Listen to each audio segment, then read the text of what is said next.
Recording stopped.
Okay, andam na kasi mong Tagalog.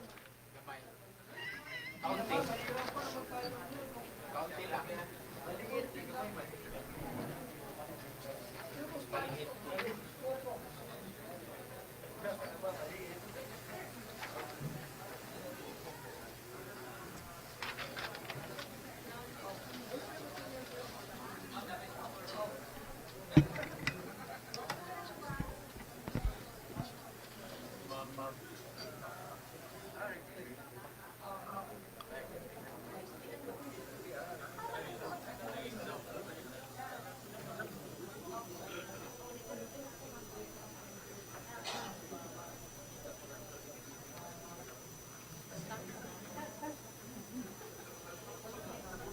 Okay na?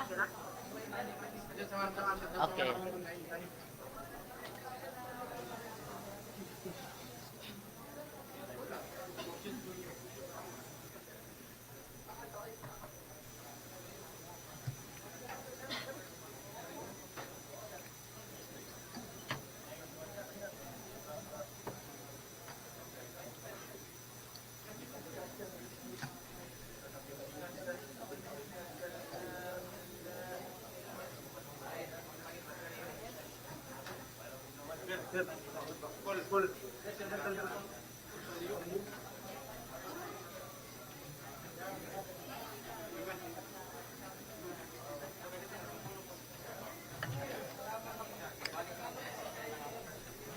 Magtinagalog ka na?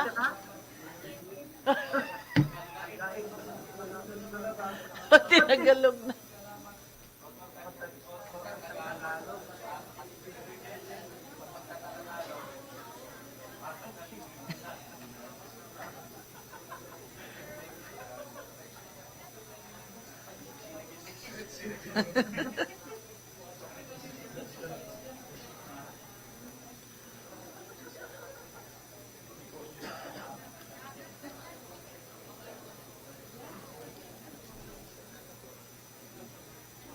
Okay na? Okay na? Naku, ang saon ba ni Ron? Magandang hapon sa lahat. Tayo ay tatayo.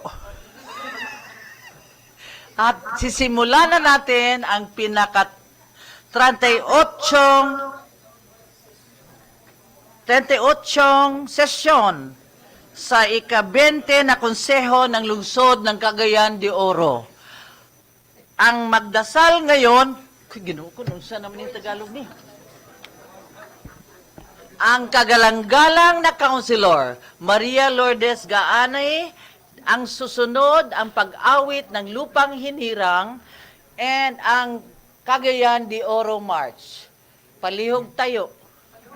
Oh.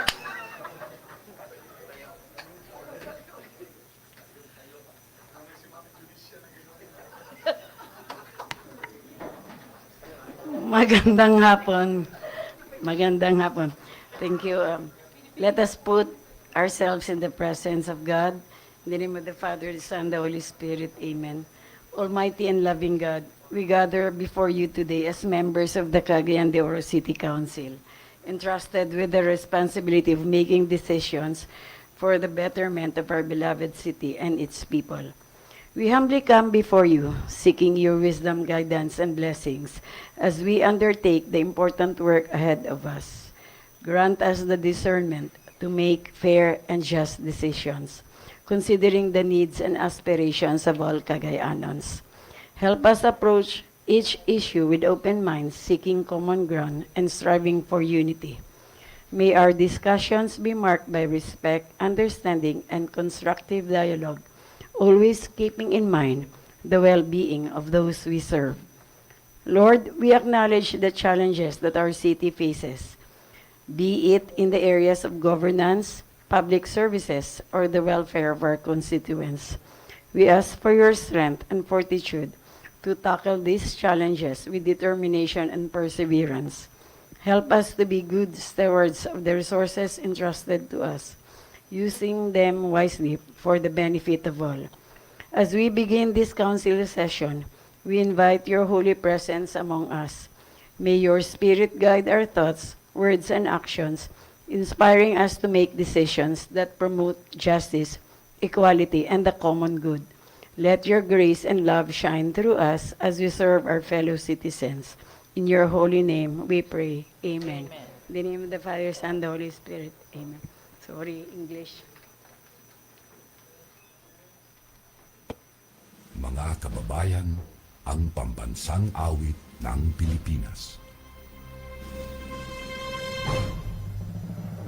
Kayang magiliw, ewas ang silanganan, alam ng puso, sa dikit mo'y buhay.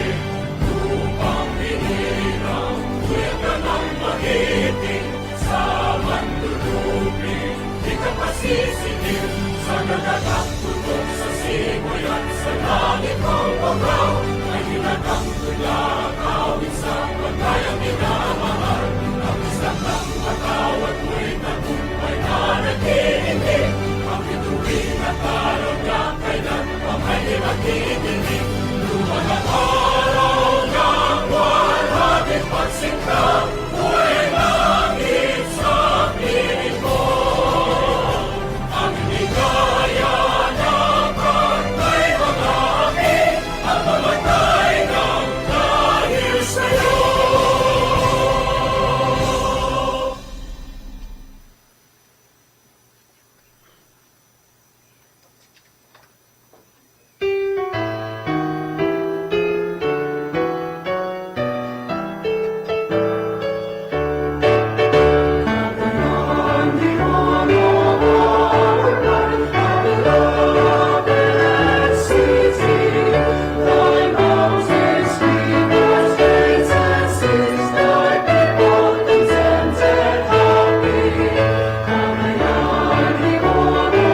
Salamat.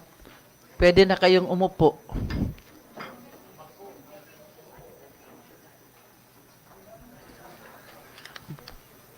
Mr. Secretary, maaari ko po bang hilingin sa ating kalihim ng lungsod na ipatawag ang mga membro upang masiguro ang pagkakaroon ng quorum sa ating sesyon ngayong araw na ito.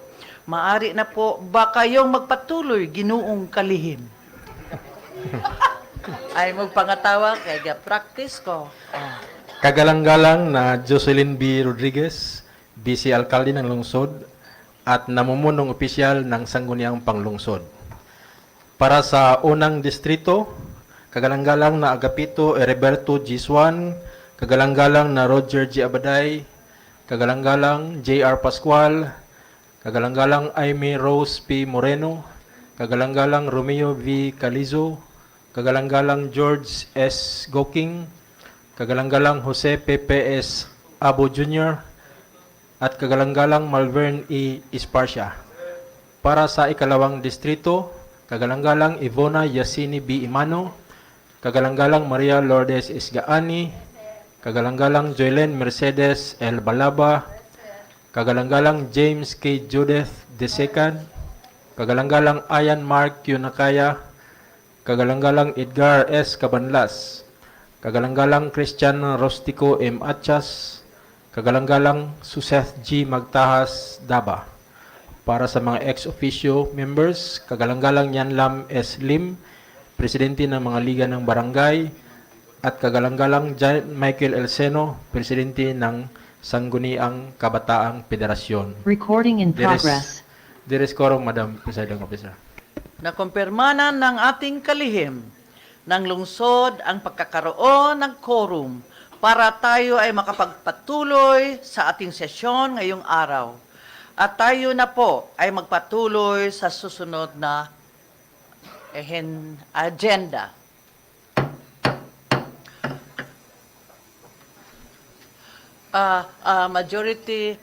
Kagalang-galang majority floor leader, pwede ba tayo may hindi, wala pa dito si kagalang-galang J. Pascual? Wala pa. Happy Mother's Day sa lahat ng mga mama na nandito ngayon sa sesyon. Happy Mother's Day.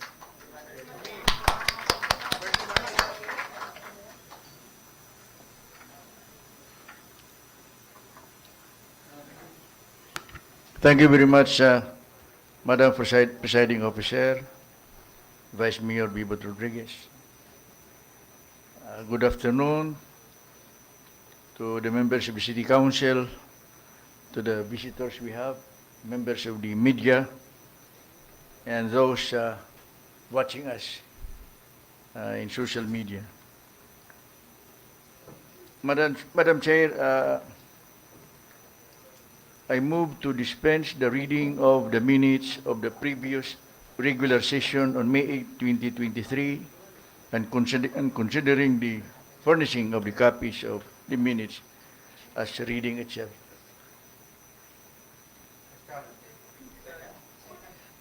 Second. Segundo. Segundo.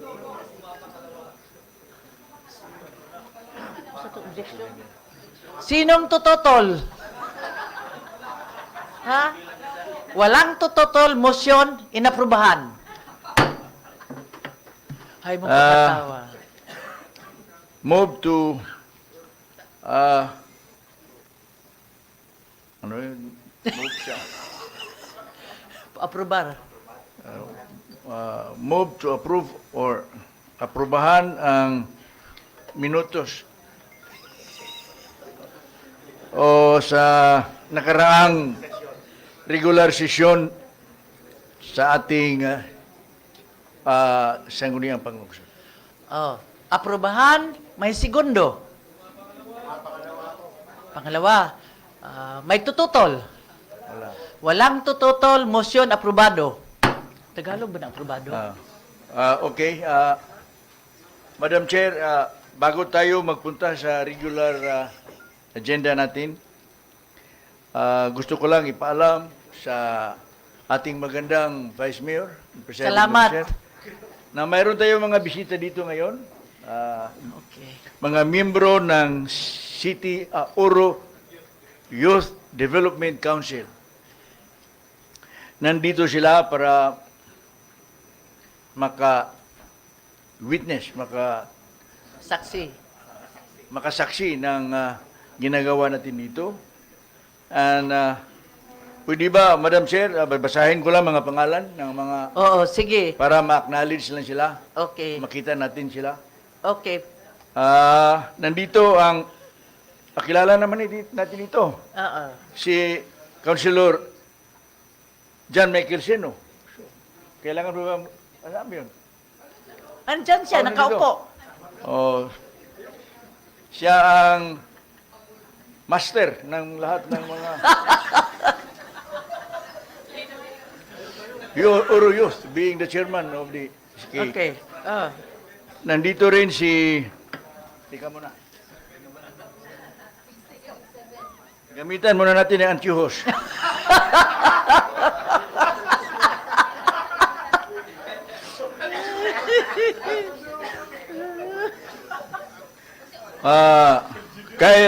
Kyle Chester Contacti. Okay. Pakpak tayo. Siya ang sectoral co-chairperson in school youth sector. Ivan J. Lagunero in school youth sector. John Ray Dante. Patilgan Stephen.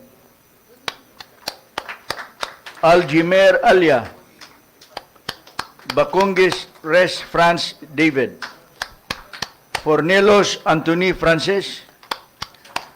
Takbubo John Ray.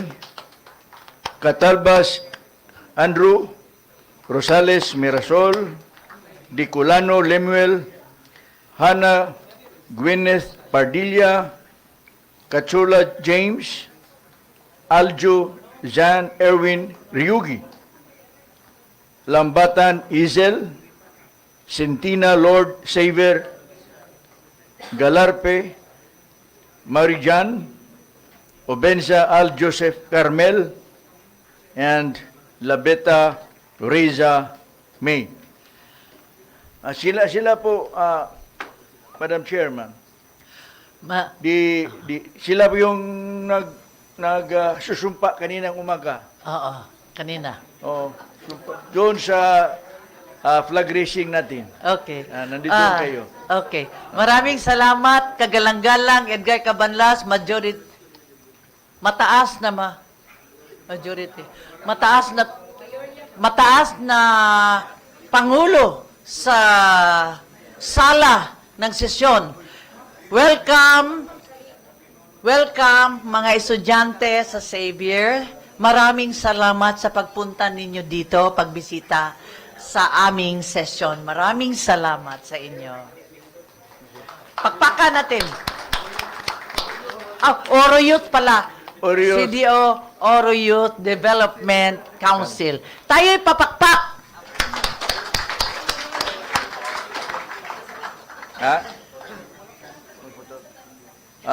The chairman of the committee, of the SK is requesting for an photo ops. Okay. Kayo'y pupunta dito. May I... Recess. Recess lang. Kaya Recess. Di naman sila masunod eh. Okay. Hindi naman sila magsasabi. So, recess na lang. Recess. Okay. Kayo'y pupunta sa harapan lahat. Councilors. Si katawa dia, Carla.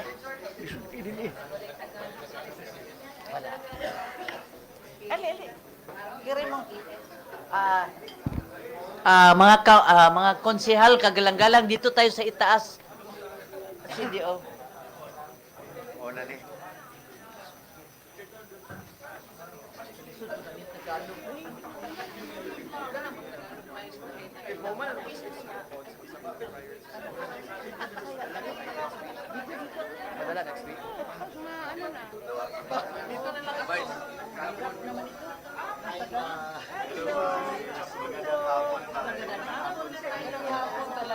Dito ka, darling. Dito ka, darling.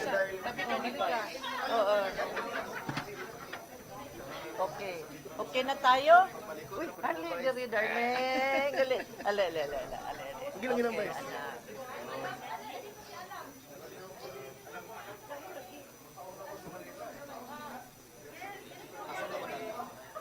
Saan kami titingin? Doon, sa harap.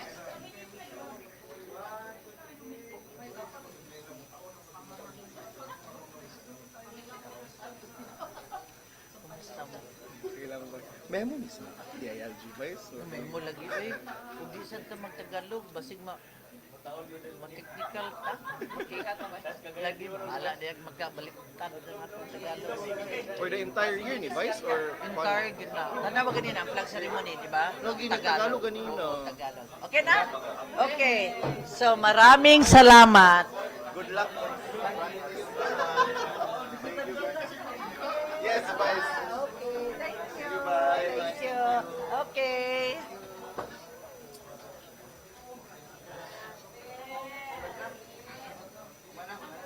Okay na? Kagalang-galang.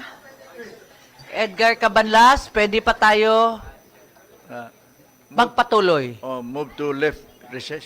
Order. Recess, resume. Session resume. Session, resume. Ganahan sa tag-recess permi, eh. Now, the next part of our agenda is a special report. There are 3 councilors who are requesting for time for a special report. I myself, Madam Chair, on the installation of cat's eye or road studs on the national highways in Cagayan de Oro City. Then Councilor James Judith, suicide incidents at Maharlika Bridge. And 3, Councilor Ian Mark Nakaya, rainwater collection facility as a countermeasure against the El Nino phenomenon. Proceed, Majority Floor Leader, Councilor Edgar Cabanlas. Thank you very much, Madam Chair, and good afternoon again. I think everybody has been traversing all these highways within the cities of Cagayan de Oro, especially the National Highway going to Manolo Fortich, and also the National Highway Recto Avenue going to the airport, to Lagindingan Airport, and also this highway, Masterson's Road going to Lumbia, Veles Street, Vaminta, the old National Highway going to Patag. And during rainy season, during storm, if you are traveling these highways, Madam Chair, you will have a very hard time maneuvering your car. It poses danger to the drivers and also to the passengers. In fact, one time when I was traveling from Davao and upon reaching Manolo Fortich, and there was rain, cats and dogs, I have to put my head outside the window just to see the road. It's very dark. There is no, I mean, the paint that delineates kasi tawag na kanang mga Lanes? mga lanes. Yeah. Wala na, di mo makita. You cannot see them. And that's the reason why we have a lot of accidents there. That's the reason why we have a lot of accidents in Tablon. And that's the reason why we have a lot of accidents in Agusan and Lapasan. Why? Cars were traveling fast, and there is no delineation between the lanes. Now we traveled going to Lagindingan Airport, and we saw this cat's eye and studs. And what is the effect? The effect is beautiful. You can see clearly the roads, And you don't have to maintain and repaint again every time. The paint has faded away. So my suggestion, Madam Chair, for purposes of aesthetics value, for purposes of safety, we would like to request the DPWH that all national highways should be provided with this cat's eye. Dito ka atukas China, atukas sila mga kadalanan, atukas bisang asa. All over the world, in the modern cities, you can see cat's eyes being utilized. It illuminates the road and it gives beauty to the city. City. Wala mo kinamanunay kanadto sa atong DPWH. Dugay na maski binanggaay diya sa ibabaw. So I think we should urge the DPWH to do that. That every time they construct a national highway, please provide the cat's eye or the what we call this road stud. And this request should not only for the DPWH, but also to our city engineering office. Kayo sa Madam Chair, dito sa mga hilit ng gadapit, walay suga, walay mga street lights, pero kung naay cat's eye, patsada kayo. Patsada kayong epekto. That is my motion, Madam Chair. Mura na, kaya rin dito mataas. Oh, salamat sa ulat, Mayoría, Kagalang-galang, Edgar Cabanlas. Yes, komento. Councilor Kagalang-galang Romeo Calizo, please.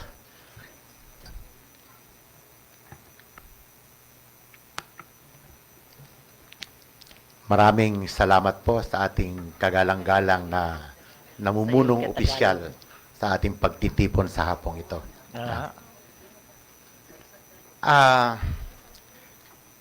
And belated Happy Mother's Day, Thank kagalang-galang na Vice Mayor ng ating lungsod. Thank you. If I have to define the cat's eye, it is a road stud. And it is the reflectorized one. Yeah. Because there are two types of road studs, Madam Chair. First is that one that is not illuminated, and that one that is reflectorized. And the cat's eye is a substitute for the yellow lane. Because during daytime, the cat's eye is of no use. Because the yellow lane should be the one to be obeyed. Because the losses, the traffic losses, the yellow lane will not allow you to swerve. So during nighttime, it's not only a guide for you to go to the right lane, but it's also a warning that you don't have to swerve by what you call this, by going to the other lane, because it is considered the yellow lane, Madam Chair. Now, in years back, in the committee meetings at the Committee on Infrastructure, Madam Chair, this has been suggested. In fact, this has been also been the topic for discussion on the Committee on Roads and Traffic Management. But more often, in fact, the city has planned for the installation of the cat's eye, Madam Chair, to help the motorists, especially during nighttime, and especially in support to the driving senior citizens, just like Councilor Attorney Cabanlas, because it helps really the drivers, especially if it's rainy and it is with low visibility, Madam Chair. But the problem is, according to the planners, before we install the cat's eye, we should first improve our road nets, especially the highways. In Cagayan de Oro, we have the primary highway that is from Ipunan going to Bugo. And we have the secondary highways. That one, the Masterson Avenue is a secondary highway. That one going to Talakag. From Bulwa to San Simon, which is supposed to be traversing towards Bagokbok to reach Opol and going to the hinterlands of Misamis Oriental, Madam Chair, in the western side of the region. Problem is we don't have good road nets. If you compare to other cities, not even to the highly urbanized cities just like General Santos, Davao City, but also if you go to Kidapawan, to Tacorong, to Corodanal City, the road nets are good. And that's why the cat's eye are there. In Cagayan de Oro, how can you install cat's eyes in a highway, just like passing from Kanituan, Pagatpat, Masterson Avenue? You cannot just install the cat's eyes in this type of road nets, Madam Chair. And therefore, I really appreciate the report of Councilor Cabanlas. And this should also be referred first, not only to the appropriate committees, not only to the roads and traffic management, but also on the Committee on Engineering and Infrastructure. You know, this has a good impact if indeed this will be realized, Madam Chair. Thank you very much. Thank you very much, kagalang-galang Romeo Calizo. I would like to acknowledge the presence of Councilor Birthday Boy J. Pascual. Later, huh? Okay. So let's proceed. Councilor kagalang-galang Ayan Achas.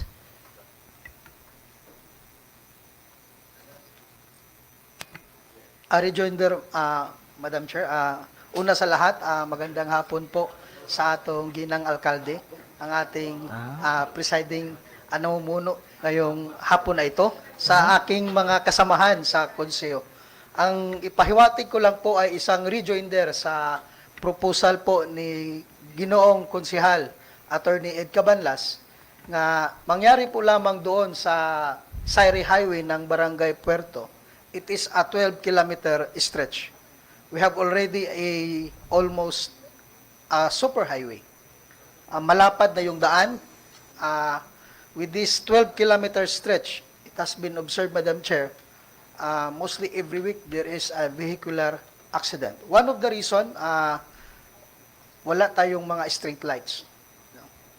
Pangalawa, na-obserbahan ko, wala tayong mga studs. No? At the same time, sa haba-haba ng daan, no, ng highway, wala tayong mga slow down na mga traffic signs.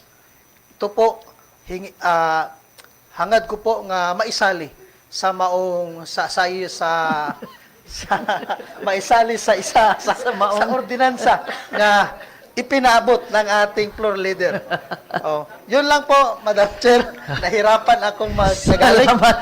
Salamat kagalang-galang Ayan. Pero magaling siya mag-Tagalog, ha? Malaki siguro ang grado niya sa Ito lang Pilipino. po. Dagang salamat. Dagang salamat. Magandang Maraming hapon. salamat, hindi daghan.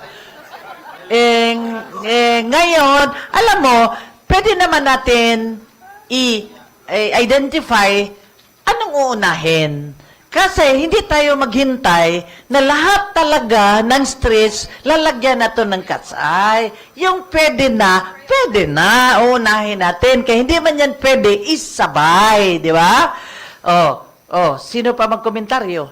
Okay, kagalang-galang Ibi Imano. Ayusin mo Tagalog mo. Magandang hapon po sa lahat. Maraming salamat, Madam Presiding Officer. Ako po ay maghihingi po ako ng paunawa kasi hindi po ako marunong mag-Filipino. Uy, bata ka pa, marunong ka dapat. Yung aking Filipino po ay tamang-tama lang na ako ay nakapasa at hindi bumalik. Hindi, okay. First of all, again, thank you, Madam Chair. Happy birthday, Councilor J. Happy Fiesta to Barangay Kauswagan, Kamamanan, Gusa, and Balulang, to name a few. And I raised my hand because I also have a rejoinder with the special report of our majority floor leader, Sir Ed Cabanlas.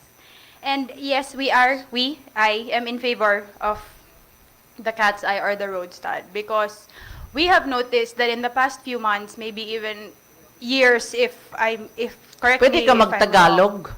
I cannot. I'm sorry. I might not be able, baka hindi ko po maisabi yung gusto kong sabihin na gumagaling sa aking puso. Ako po ay maghihingi ng paumanhin. So once again, we are in favor of the road stud because in the past few years, our highways, most especially, and our internal highways or secondary highways have been quite dim. If you drive from Bugo all the way to Iponan, Madam Chair, the light is not as efficient when you go through the overpass, on the highways in general. And we all believe in public safety, public road safety per se. Now, in part, aside from the cat's eye or the road stud, maybe we can also check or assess, maybe bring up as well, when we bring it to committee level, this concern, our street lights as well, Okay. if it is okay. If I am not wrong, in the past year, our sodium lights, street lights, have been replaced with LED lights. Yes. And pertaining to this also, Madam Chair, I was informed and I did check and it was confirmed that when we pay Sipalco, our electric provider, for our street lights, it is rated by post. By post ang payment sa atong billing sa street light. So if it was replaced from sodium light, which was more expensive, replaced with LED light, which is supposedly cheaper, maybe we can have an assessment, or we can ask them if we are still paying for the same rate, given that, again, LED light is supposedly cheaper than the sodium lights. And also because a lot of our street lights have not been functioning. Okay. If you go through Indahag, the diversion road from Kamamanan to Indahag, in the past couple of weeks, it wasn't just dark, but there were instances where the street lights were actually blinking like that of Christmas lights. And this is a hazard, not just to our drivers or to the passengers, but as well as walkers. Now, those who walk on the sides of the street. So again, this is just a rejoinder. This is not of anything else. And it is not just Lagindingan. I'm sorry, going back to the cuts. It is not just Lagindingan. There is also in the 955 route, which is Claveria to Hingoog, which, by the way, they do not have street lights, but because of their road stud, reflectorized road stud, you get a clear vision where the roads end. Yes. So you are not afraid nga you will shoulder or you will fall on the side of the Correct. streets. And also, it's not just aesthetic purposes, really. It's for road safety, for those who are in their vehicles and for those who are walking on the sides of the street. So that's all. And Okay. dili lang senior citizens ang gaabri og bintana, maski ako gaabri kog bintana, just to make sure that, everyone, not just my own safety, but the safety of everybody else around Okay. me. So thank you. Maraming salamat, kagalang-galang Ibi Imano. Ito, experience ko ito.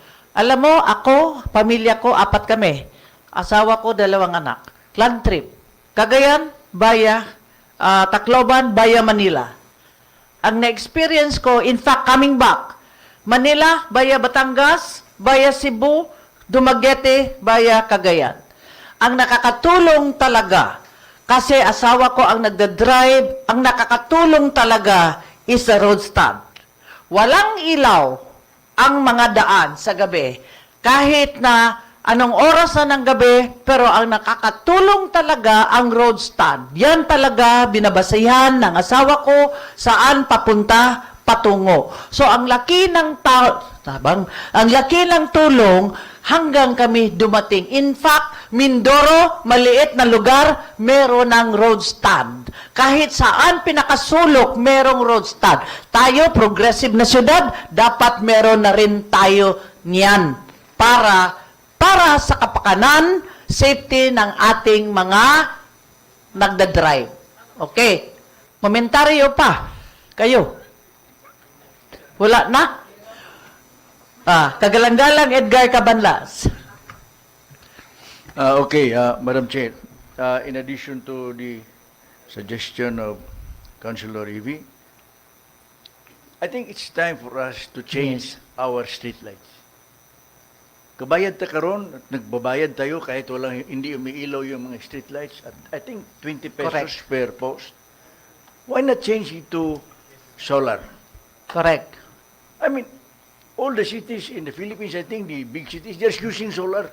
There is Correct. no maintenance. You only pay, you only spend one time. Siga kinabi sa ulog dili siya pag bagyo pa.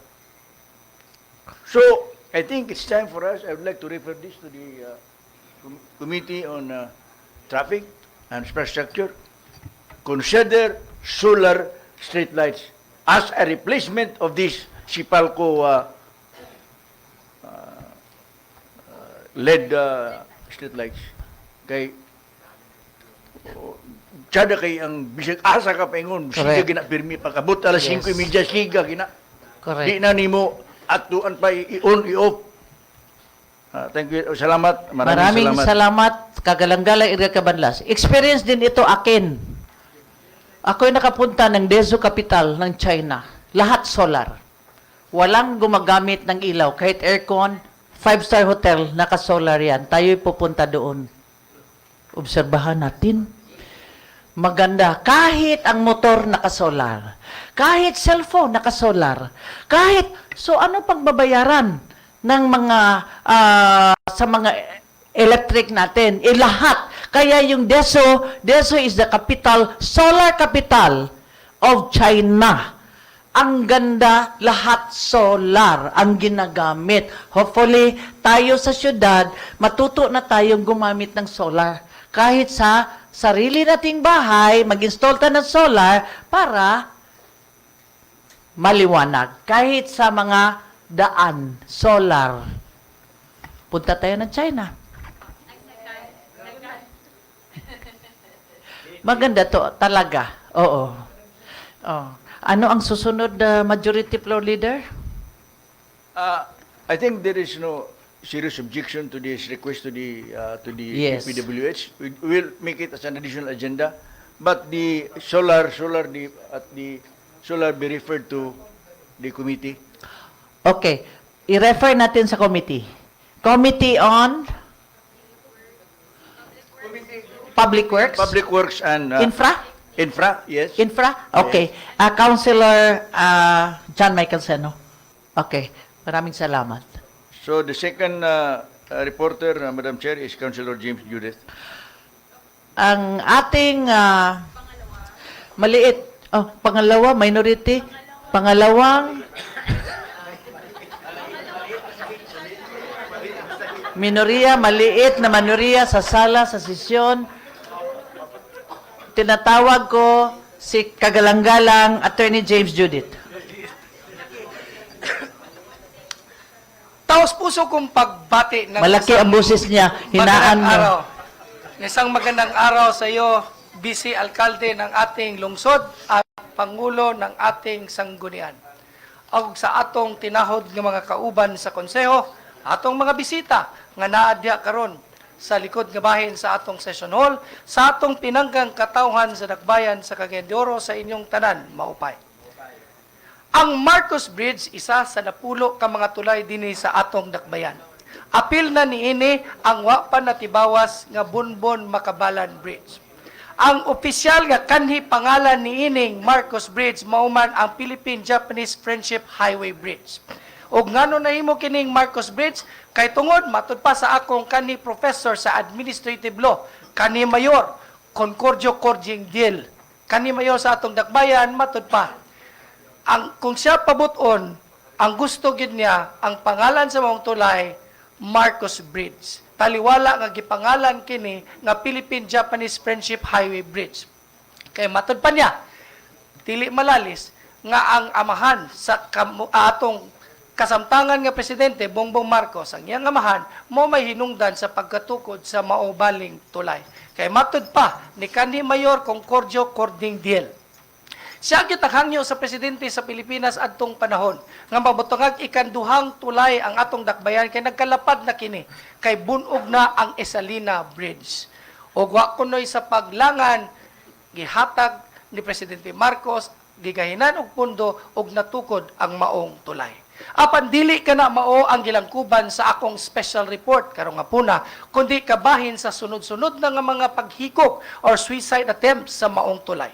Ang pangutana, unsa bang talinghaga or misteryo ang naglimen o nagtukmod sa atong mga kaigsuunan nga adunay bukat nga problema buot naman kitilon o runuson ang ilang kinabuhi pinaagi sa pag-ambak sa maong tulay. Gani sa atong talaan, pipila na ang mga naghikog nini na naghikog atong Abril 18 kasamtangang tuig. Nasundan atong Abril 24. Nasundan na pod atong Abril 25 pero napugnan. Gisundan na pod pagkasunod na pod sa Abril 30 na ana po'y buot maghikog pero napugnan.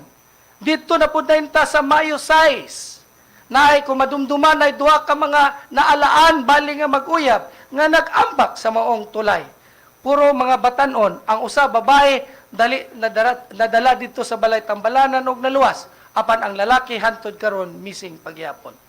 Sundan dayon atong Mayo 9 na ay nagatep napugnan. Mayo 13 na ay nagatep napugnan.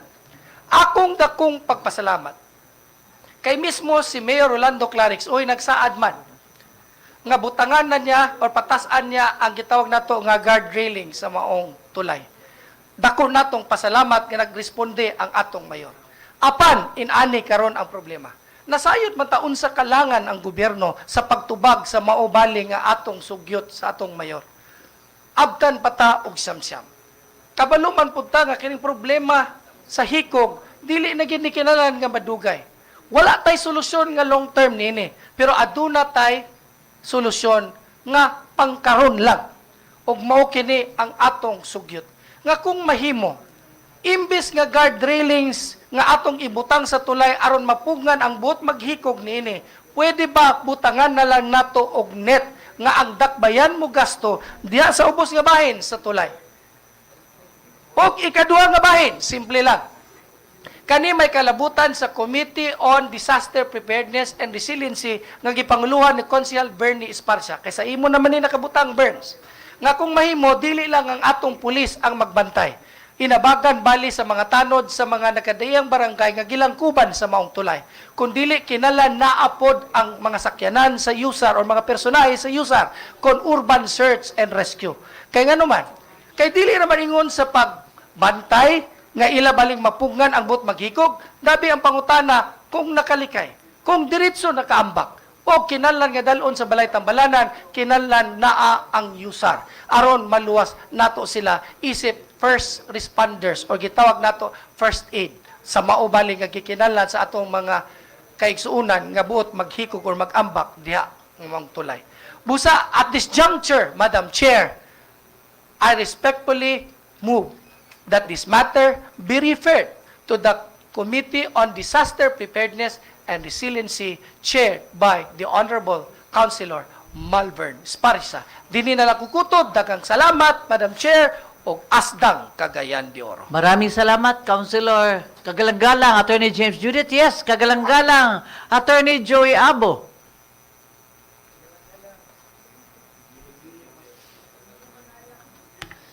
May I be allowed to speak in the No. English, Your Madam Chair. Kung sa ganun, di, magtatagalog po O, ako. sige, sige. Okay. Ah,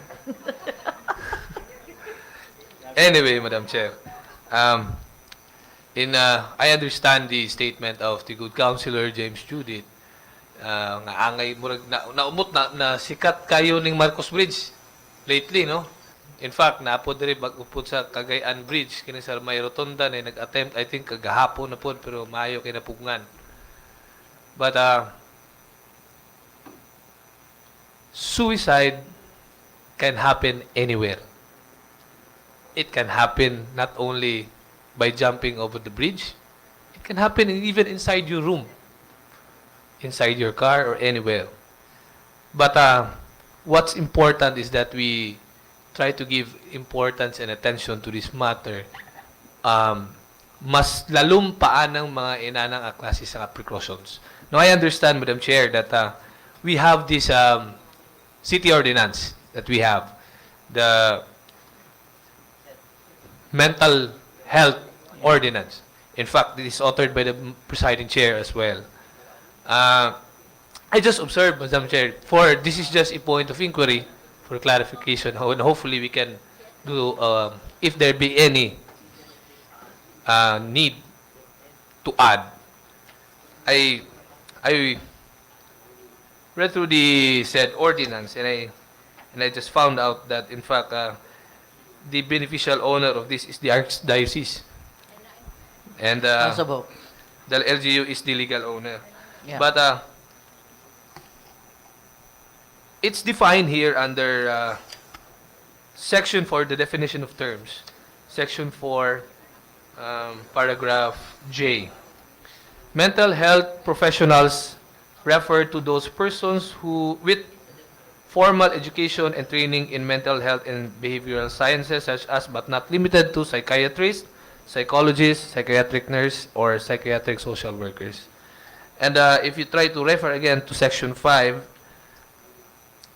this is the mental health system of Cagayan de Oro. And the leading departments that we have here are the City Health Office, the J.R. Borja General Hospital, and the Northern Mindanao Medical Center. If I may just suggest, or first inquire, Madam Chair, and also to the Chair of the Committee on Health, if our hospitals, because it is also stated here in this ordinance that in these hospitals, we will establish a psychiatric Acute and chronic. no, the like office, clinic. Okay. If there is already a clinic for these psychiatric mental problems, nga mga servers man ganyan ang term dali. Yeah. Servers, and if naa na ba siya? If naa, do we have psychologists or psychiatrists assigned there? Okay. And if there is none, if I may add, Madam Chair,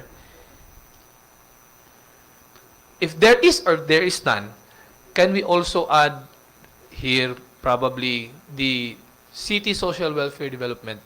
Because I understand that the city social welfare development, naata yung mga psychologists and psychiatrists available there.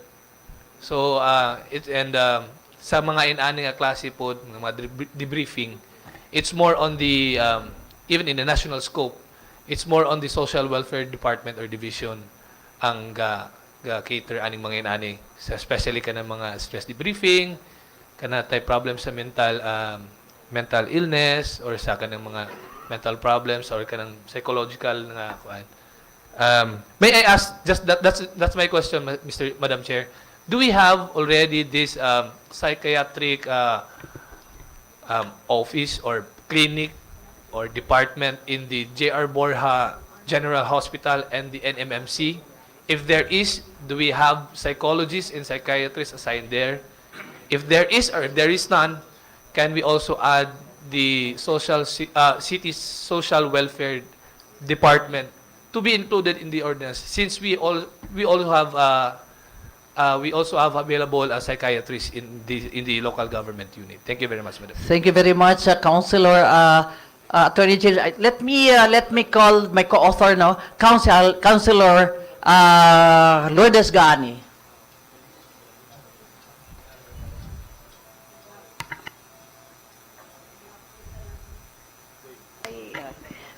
Maayong hapon ka natong tanan. I'm sorry, I will just speak in Bisaya. Tagalog.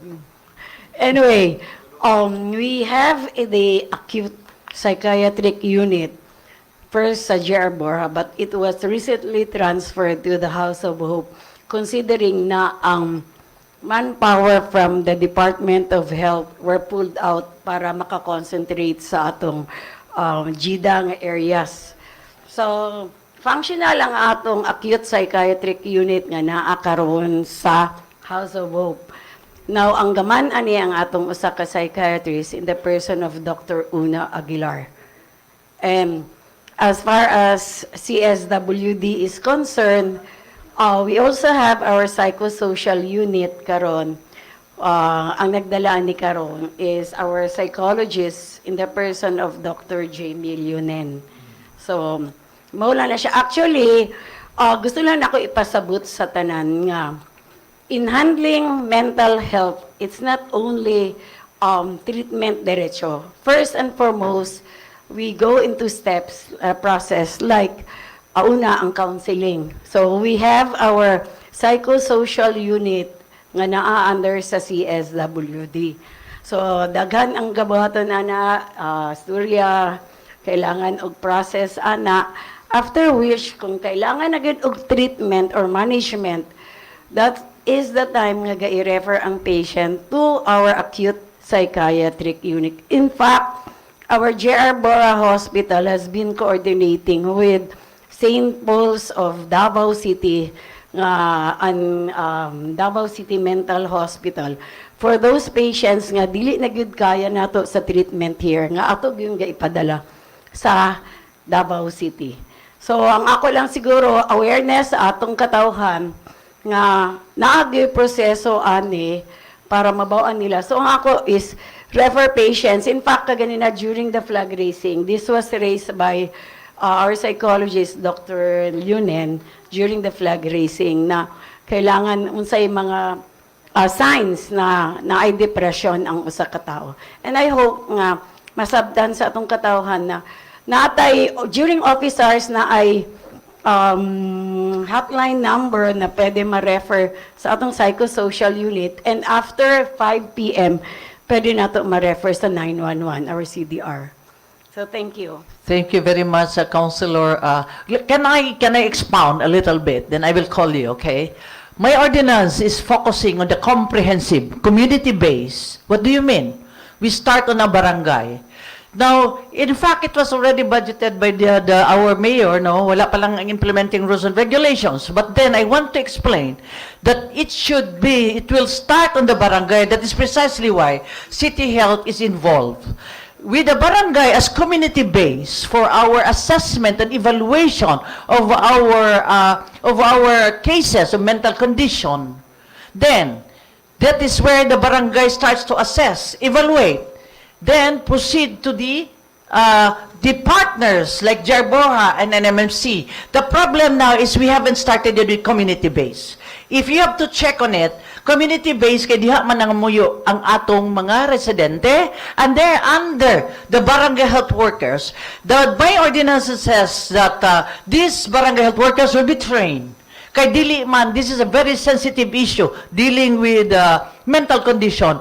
I-train una sila, not with only barangay health workers, but then the academe, the teachers, the guidance counselors, anang nga barangay. When they will be able to be trained, then they will be able to assess those who are living in that barangay, assess if acute cases, they go to JR Borja, Northern Mindanao. Galing ka, wala pa ang JR Borja, we have already our psychiatrists, same way with NMMC, pero wala pa tayo admission. So, ang atong mga pasyente will go, not patient, I'm sorry, we do not call them patient anymore.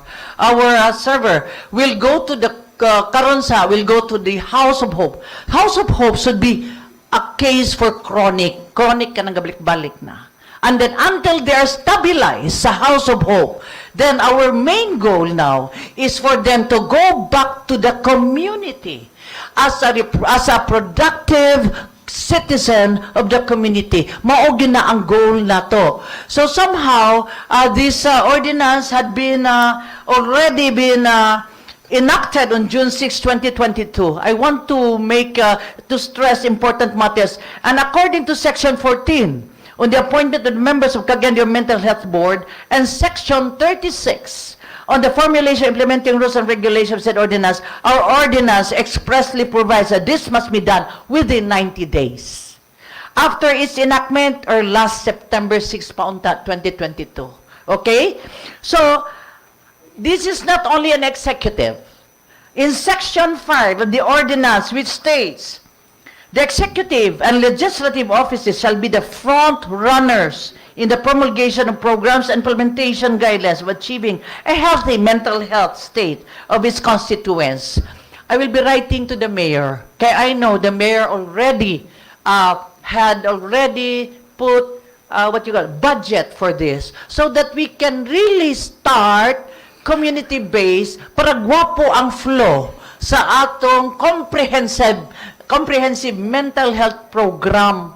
Sa pagkakaroon, wala pa man gyud na draft ang internal rules and regulations. I hope that with Councilor Lourdes Gaani and me, Councilor Gaani is my co-author, we don't have to wait for the executive. Then we can proceed, and Councilor Girly Balaba, we can proceed already in calling our doctors, their Borja, City Health, and our, what you call this, NMMC, our partners. Pwede na nato ipatawag so we can already have this draft of internal rules and regulations, then present it to the mayor para makasugod na gyud tag budget or implement sa atong mental health program. Are we okay with that, Councilor Gurley and Councilor Lourdes Gaani? Yes, please. Councilor Lourdes Gaani, please. I asked Dr. Lunen regarding the IR, the implementing rules and regulations on the mental health code 2 weeks ago, and she told me na medyo galisod siya og convince sa atong Okay. mga psychiatrists, considering na there are only 4 active psychiatrists here nga naa dinhi sa Cagayan de Oro. Please be aware na gapaning kamot po ang atong psychiatrist. Actually, our psychiatrist was the one who drafted our ordinance regarding on the mental health code with our Vice Mayor and Girly Balaba, Consejal Girly Balaba, and lisod ga convince si Dr. Jamie, pero hopefully Yes. for the next few days ato na ning mahimo ma'am ang atong IRR. Yes, So- Councilor Lourdes Gaani. Probably we can start with us councilors and then invite them so that ato nang mahimo na ang draft for the internal rules and regulations. Yes, Councilor Attorney Joey Abu. Thank you again, Madam Chair. May target uta, no? Okay, Yes. kaya na, Vice, no? To my colleague, Councilor Doctora, I understand that there are steps that how to go through with this kind of problems. No? The first one is counseling. And as previously mentioned a while ago, medyo natay problema, a little bit of shortage sa psychiatrist. No? If we go through counseling, pwede, ang nakabutan mong sa definition sa health professionals, dili man siya kanang psychiatrist and kuan, it's or.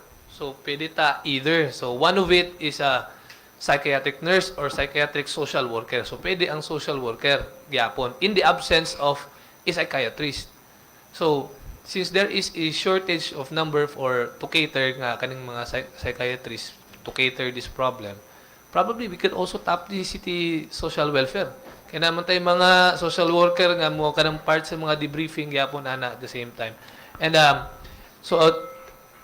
last lang move, Madam Chair, I'm not really sure kung unsa tong referral ni Councilor James kaganina. I think it was referred to the Committee on Disaster. Disaster? Yes, disaster.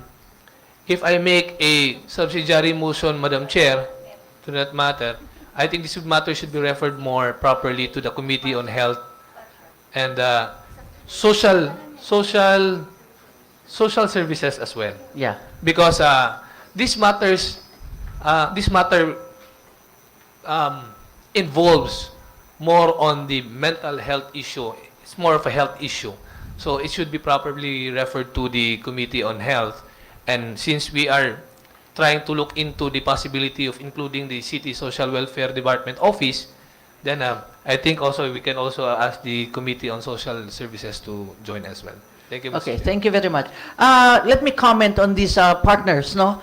We cannot be partnering anybody who is not into the mental health program. Dili ni basta-basta.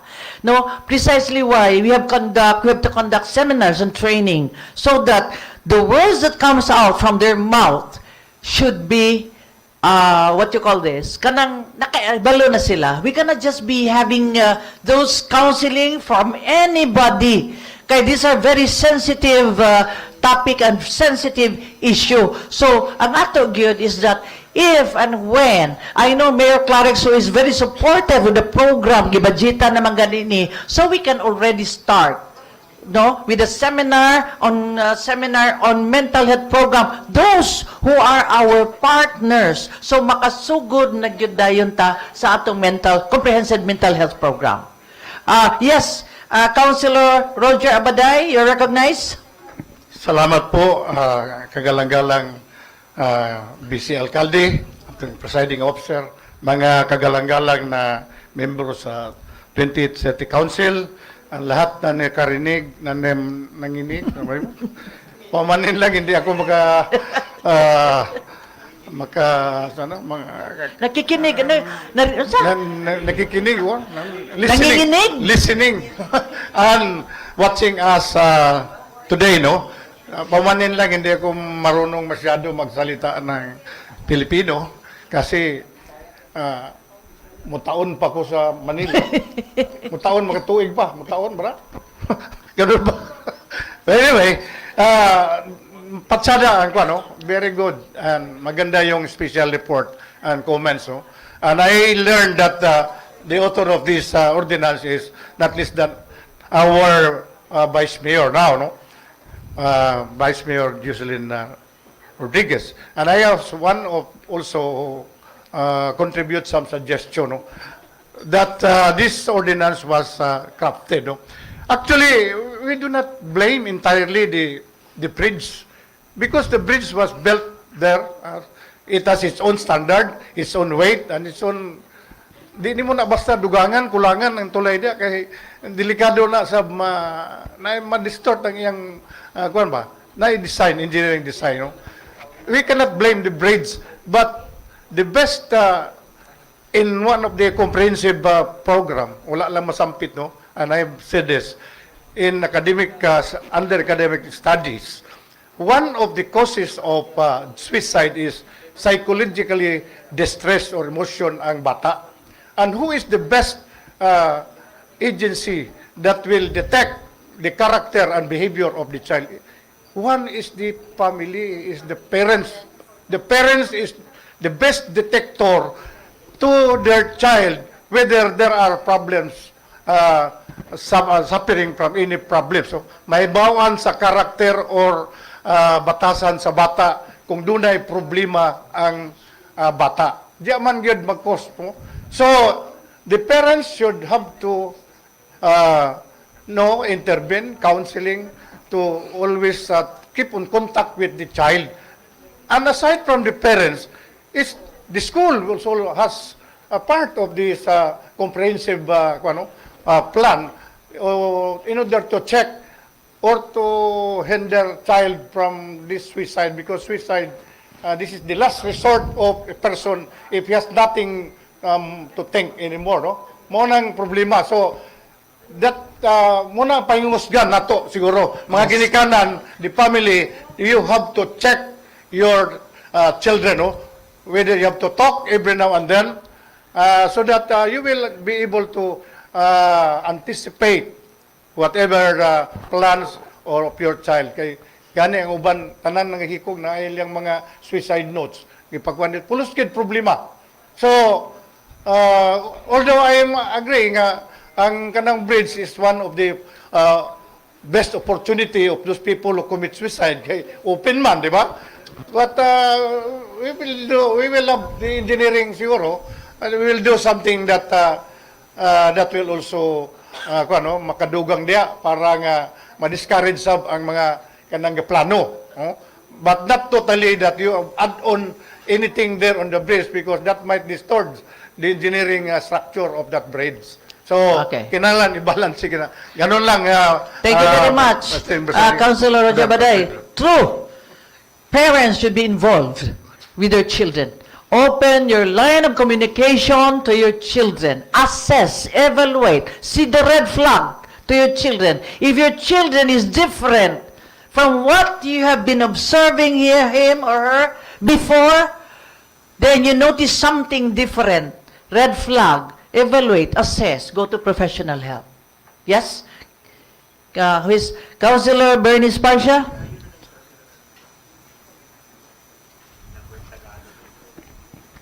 Magandang hapon, Madam Chair. Oo.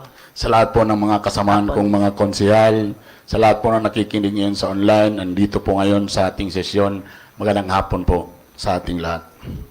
Madam Chair, sumasang-ayon po ako sa dalawang konsehal dahil meron silang dalawang, side. Una, kay Attorney James Judith, ang suggestion niya kasi is para bang kung sa aksidente pa first aid, merong urgent. Siguro I also ako po sumasang-ayon din kay Attorney Abo dahil ang gusto niya siyempre ito talaga yung pang long term na anong gawin natin. Like I said, una, yung sa urgency. I also say yes to sige, lagyan natin ng para lang just in case kung dyan talaga ang favorite na location, baka pwede dahil kasi tama rin, if the person wants to go suicide, pwede naman siyang pumunta sa highway na lang siya, magpabangga siya or something like that. But I know that's parang urgency. Now, ito lang nakikita ko on the urgent side, Madam Chair. First, masyadong nase-sensationalize sa social media at sa ating mga kasamahan sa media ngayon ang suicide. I remember when I was still active with my former station, ABS-CBN, we always have these guidelines for ethical and responsible reporting and portrayal of suicide in the media. To be honest, Mr. Chair, if you will report or will post something, this is according, meron talagang studies nito. If you are reporting on another suicide, you are encouraging other people to go to do the same. Unfortunately, kasi dati, kuan raman, TV raman, ang problema nato karon Mr. Chair, ang social media. Dagay gusto mo share. Parang excited kita nga kita'y makauna og post. Kita makalabay, mag-live dayon ta. I don't know if what we can do, if kailangan ba tag-resolution about it, nga kung pwede, even pictures galing, Madam Chair, dili ta pwede magpakita sa mga tao or ingana. Now, ikadua, it was very nice na matota sa health, but it's about time for Cagayan de Oro. Let's have one big campaign. One big campaign. Panawagan nato tanan sektor. Gikan sa barangay, eskwelahan, employers, government officers, even simbahan. Let's have one message. And what's that message? Exactly, yun ni Kuya Roger Abaday. That one message, let's go back to the family. Kumusta na to tong pamilya? Maybe, I don't know, this is just for me, Mr. Chair, Madam Chair, maybe this is the result also for the pandemic na tungod kay nasubraan na ang mga ginikanan sa pag-apas sa mga Judith sa tubig, Judith sa kuryente, unsawang pagbuhi. Maybe this is also one effect. Nawala na ang atong pagtanaw sa pagbantay sa atong mga anak. And now, this is, muna kung gusto, maybe let's have one campaign. Atong ipanawagan lahat ng mga influentials or lahat ng mga leaders. Again, utro na ko, on the barangay, on the schools, opisina, employers, to maybe encourage them. Ano nga tayo, parang team building ba or seminar or just to listen and tell the parents and even our youth leaders, let's talk about this issue para magkaiusap ng tanan. And I think that would be, I don't know kung asa na to na pwedeng nga komitida mabutang, Mr. Chair, but I will also go back sa ako ang komitiba. Because, Mr. Chair, ang last nato nga victim, it's already 8 days. Until now, wala pagyapon makita. That's why also, I want also to tackle this on my committee because kumusta na to ang atong pagresponde sa mga river accidents. Kumusta man ta? unsa bay atong mga gamit pang rescue? I mean, the real situation now, for Cagayan de Oro, we have a, dili lang man suicide, just in case lang kung may aksidente, what happens, unsa ba ka-expert atong mga tao, nabatay mga tao nga makarespondig dali, nabatay standby rescue vehicle, and our CCTVs nga naduol sa mga tulay, they're not functioning. Maybe, again, this is the urgent thing na atong buhaton lang para kay murag nasikat man gyud kay ni siya. Then again, the same with Attorney Joey Abo, more than to atong buhaton for the long term. We have this urgent and the long term, Mr. Chair. Okay. Again, on the move, also mo po na akong prayer, tana maisgutan sa akong komitiba ang realidad, ang situation. Kailangan pa bata og tabang gyud sa unsa niya to ang kwan? Kaning military nga kwan pod mag-scuba? Coast Guard. Coast Guard. Sometimes magayo pa tawag tabang sa Coast Guard. Exactly. So kung kita lang ba diri sa CDRRMD ato lang sa puna kumusta unsa man po yung realidad sa atong sitwasyon, Mr. Chair. Okay. I don't know lang on that again on that campaign, Mr. Chair. Hopefully why not magbuhat tag usa ka campaign panawagan nato ni tanan para again ako I strongly suggest which I know my colleagues will support na let's go back to the family, Mr. Chair. Okay. Kumusta nato sila? Okay, thank you very much. So refer the Committee on Disaster Environment. I have already last two, huh? I will allow Councilor J. Pascual. Yes, you're recognized.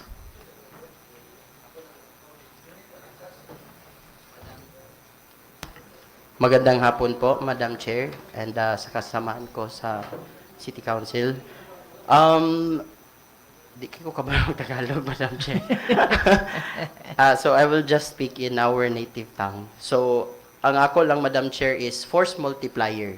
Since upat raman kaha lang ang atong psychiatrist din sa city, like what the police did sa atong mga barangay tanod, basin pwede po nato ang DepEd atong matap, because naama na sa schools ang ato ang mga guidance counselors, no? Na kung dili mabantayan sa mama sa balay, I think naagyud na mabantayan sa eskwelahan. Kay since our schools are our second home. So I think ang mga classmates or atong mga teachers manotice gyud na nila nga naagid siguro problema ning bata kay wala man niligo or wala naman ni siya nagdala og mga bag, wala na kaon or murag depressed gini siya nga bata, murag sige lang og puyo sa kilid. So I think dapat ang awareness sa mga teachers and students sa ato ang mga schools is very important in this our fight for the depression, no? So ma-report din nato sa CSWD, ma-refer din nato sa ato ang schools para matabangan tanan. So ang atong goal din is magtinabanga man. So I hope ang DepEd is one of the mga force multipliers nga atong matap para matabangan nato. Okay. Thank you very much, Councilor J. Pascual, the birthday boy. Sorry kay Madam Chair. And one more, I hope the Committee of Family Relations will also be included. Yes. Okay. Yes. So actually, I will be having my summit.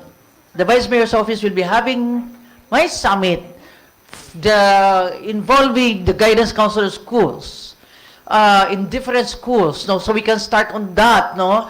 While wala pa lugar na in place atong implementing rules regulation. Yes, a Councilor Ayan Mark Nakaya, you're recognized. Thank you, Madam Presiding Officer. Allow me to speak in English and Hindi pwede. dialect. Thank you very much. Anyway, this is beyond infrastructure, but I agree to some extent with the proposal of Councilor James Judy, to some extent. But if we do that, we have to do it all other infrastructure which has an open space that may be a pitfall to any and all suicidal tendencies, Madam Presiding Officer. And experts would tell us on psychiatry that this is a social ill, just like drug dependency, the issue on public safety. And when it is a social ill, Madam Presiding Officer, all and the entire civil society must react to this issue objectively. When we say civil society, it does not mean the private sector or only in the academy, only in the family institution, but also includes the government and the entire people which compose the constituency of a local government unit. In other words, the response must be done effectively according to the scheme and plan of all things under the guidance perhaps of the mental code which has already been enacted by the city council, authored by the presiding officer and some other members. And therefore, we already have the grand plan, and it only requires attention and dedication to implement. However, we find it fitting to implement according to the resources that we may have. That would be a part and function of the authors perhaps, the members of the council who would like to involve in the focus of arresting the situation which has already been an issue to some period of time. And therefore, the call to have an advocacy may be one of the strategies that may be imposed to the public, that we should stand as one. In fact, albeit any death in the future, we should react according to the grand plan. Thank you. Thank you very much, Councilor Ayan Magnacaya. Let us proceed. I'm sorry, but we have to proceed. Councilor, Majority Floor Leader, Councilor Edgar Cabanlas, you're recognized. Okay, so we go. It's ready for Yes, 30. we have the next speaker. Next speaker, Councilor Ian Mark Nakaya. Okay, Councilor Ayan Magnacaya, you're recognized. Thank you, Madam Presiding Officer, Mr. Majority Floor Leader, colleagues in the Council. Good afternoon. The temperature right now, not in the mids, Madam Presiding Officer, is 34 degrees Celsius. And according to some experts, it might feel like it's 45 degrees Celsius. And it has been coming and recurring back and forth for several weeks already. And in fact, the Pag-asa, Madam Presiding Officer, in its website has already mentioned that the recent conditions and model forecasts indicate that El Nino may emerge in the coming season, June, July, August of this year. And 80% of this model would tell them that it would persist even first quarter to second quarter of next year. In other words, there is a scientific evidence that would tell us that there is indeed an El Nino. The hot temperature is already within the environment of not only in Cagayan de Oro, but the entire archipelago of the Republic. And there are, and I would like to focus on the farmers, Madam Presiding Officer, the marginalized sector. In fact, it is the most margin among margins in the society of the entire country, the farmers, who would be greatly affected by this El Nino. And one of the strategies that we should require from our, perhaps APO, perhaps according to Councilor J, OBO, and some other sectors in the civil society who would entrust and contribute to the establishment or even design of a rainwater facility in the farm, rainwater facility in the households, rainwater facility in institutions where there are buildings and infrastructures implemented or having been implemented or already in the offing to implement this the infra project, Madam Presiding Officer. I have talked with some experts in the USTP, who incidentally I was in USTP to launch the project of the joint project that we have had on solid waste management. And the center director of the technology center of USTP approached me that they can also help design a rainwater facility in the farms. Maybe perhaps we can tap this center so that we can fast track any and all activities that we can help and contribute to ease out this El Nino according to the conditions besetting in the hinterland barangays, in the farm areas, Madam Presiding Officer. And maybe perhaps APO can also contribute and campaign, fund, put seed money to help our farmers put up this type of facility to help them reduce the impact of El Nino with water resources coming from rain, Madam Presiding Officer. That is all. Thank you. Thank you very much. So what is your prayer, Councilor Ayan Mark Nakaya? To the Committee on Agriculture, Committee on Agriculture, please refer to Councilor J. Pascual. Okay, thank you very much. Let's proceed. Councilor Majority Floor Leader. Councilor J. Pascual, you would like to... Okay, you're recognized. Magandang hapon po, Madam Chair. Gamay lang ako, Madam Chair. Ang ato manggod ang sa bukid, Madam Chair, we have been doing the water collecting. Actually, ginagamit namo is kawayan lang og mga baril. So, probably, dako kayo na og ikatabang, no, if the city would murag i-incorporate nato sa atong obo nga office nga dapat sa atong mga designs puhon sa atong mga buildings and houses magamit manggod nato na ang rainwater. Dako kay nagikatabang sa tubig atong bayronon sa tubig. If ever nga kung atong ipangbubo sa atong mga tanom katong atong mga nakolekta sa ulan, atong panglimpyo sa atong sakyanan, ipanghugas sa atong mga plato, but of course dili gid nato na mainom. But of course, magamit nato in a lot of our daily activities.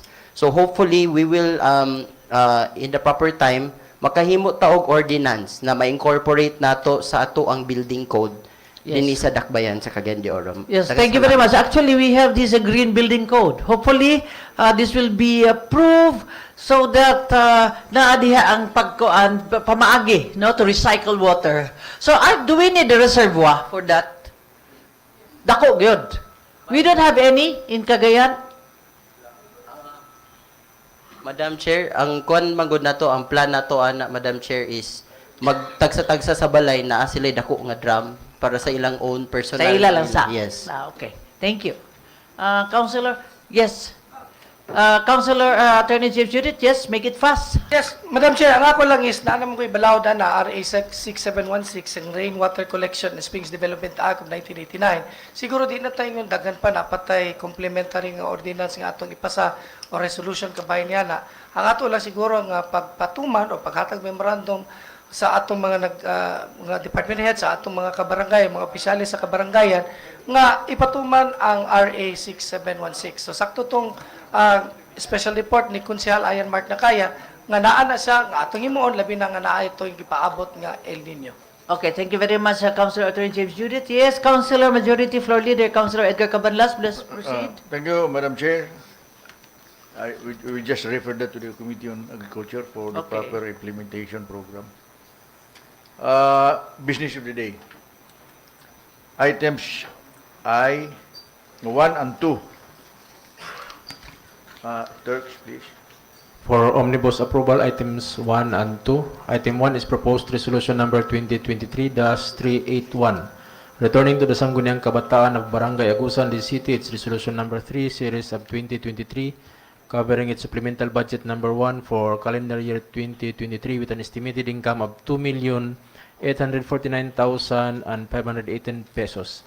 Item number 2 is proposed resolution number 2023-382.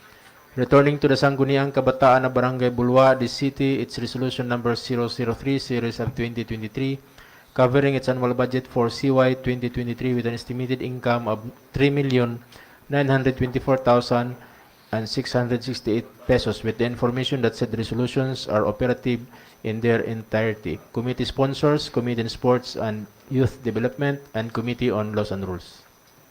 May I request, Madam Chair, that Councilor John Michael Seno be recognized. Kagalang-galang, John Michael Seno, please. Magandang hapon po, Madam Presiding Officer. I so move for the approval of the said resolutions.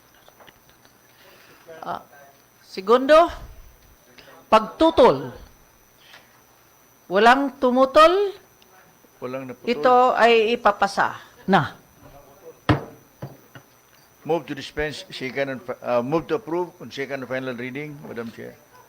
Segundo, walang tututol. Wala. Ito ay ipapasa na. Ipapasa. Item 3, proposed resolution number 2023-383, interposing no objection to the forfeiture lease application of Gamma Foods Corporation covering a parcel of land with an area of 3,987 square meters adjacent to its property covered by lot 1A, 1-A-1-4-5, -B-5-B-1, Title 137, 21000699, lot 1A, 1-A-4-B-5-B-2, Title number 137, 2019-00-8446, lot number 1A-4-B-5-3, Title number 137, 2019-00-8447, located at Purok 10, Sitio Baloy, Barangay Tablon, the city, subject to the conditions imposed by the City Environment and Natural Resources Office, CLENRO, City Engineer's Office, City Planning and Development Office, and other government agencies. May I request that Councilor Roger Abaday be recognized, Madam Chair. Kagalang-galang, Roger Abaday, please. Marami pong salamat, Madam Presiding Officer, Majority Floor. I move to approve resolution number 2023-383 for approval. May magsegundo? Second. May tututol? Inquiry. Yes, daghan man ninyo. Oh. Okay. Kagalang-galang ibimano?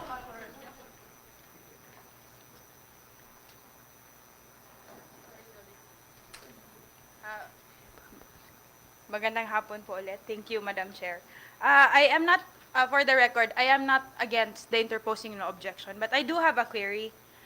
In the last session, May 8 specifically, we had an inclusion wherein we all agreed or voted on, approved, by the way, that there will be no longer any, sorry, let me read it. A resolution was passed, resolution number 145-812023, resolution earnestly requesting the Department of Environment and Natural Resources, Region 10, to suspend the processing of foreshore lease application covering any and all areas from Barangay Lapasan to Barangay Bugog, effective June 1, 2023, in view of the proposed land reclamation project thereat of the City Government of Cagayan de Oro.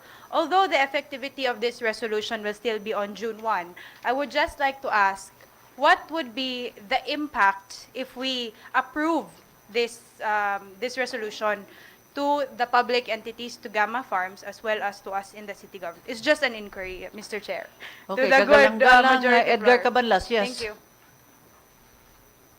Madam Chair, the original plan was to defer this matter. In fact, because of our intention to develop the coastal area for relocation, for reclamation purposes. But then we realized that Gamma Farm is one of the biggest contributor to the economic activity of the city.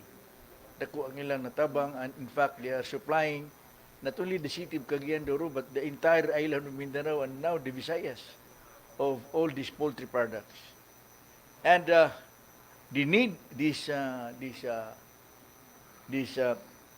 foreshore lease facility to deliver with dispatch this chicken, manok, kung sa mga diha. Now, Madam Chair, in our last meeting with the Committee on Reclamation, the board, subdivision, Committee of Subdivision, we decided that we will approve this. This will be the last.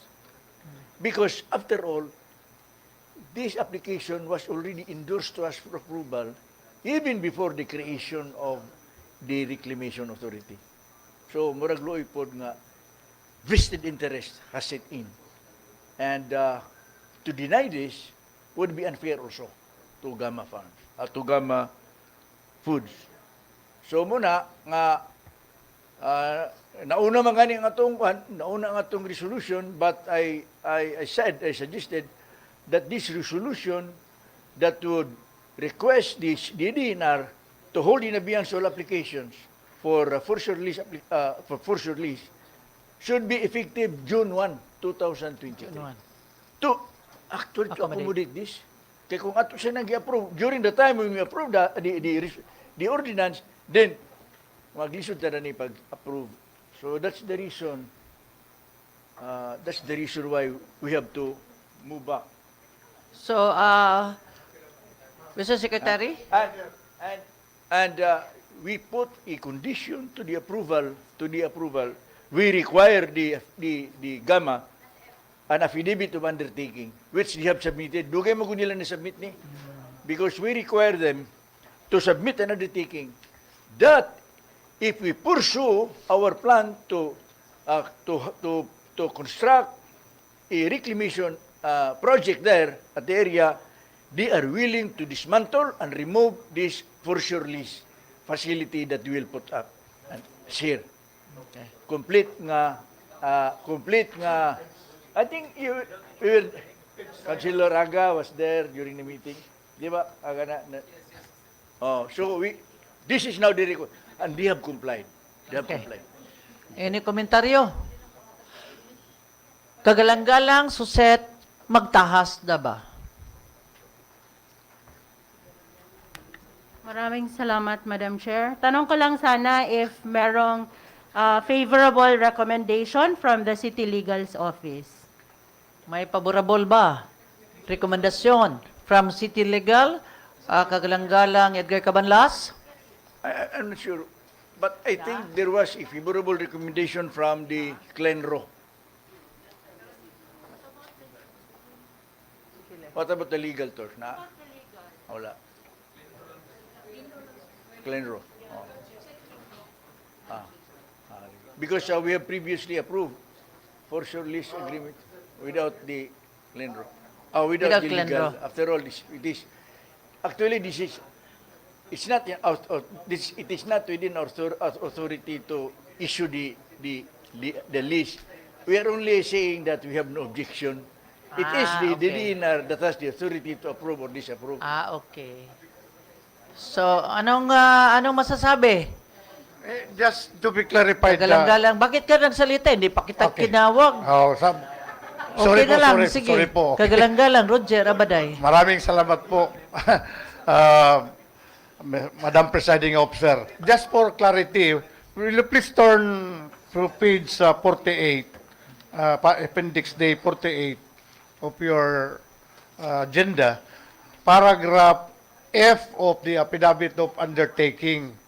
Very clear state here the condition that with the said approval, endorsement of the Reclamation Board Authority, Gamma, Food Corporation undertakes to comply to vacate the property voluntarily covered by the application for forcible lease agreement if the project of Cagayan de Oro City for reclamation will be hampered by Gamma Foods Corporation. Notarized by the this undertaking. Okay, thank you. Klaro-klaro naman eh.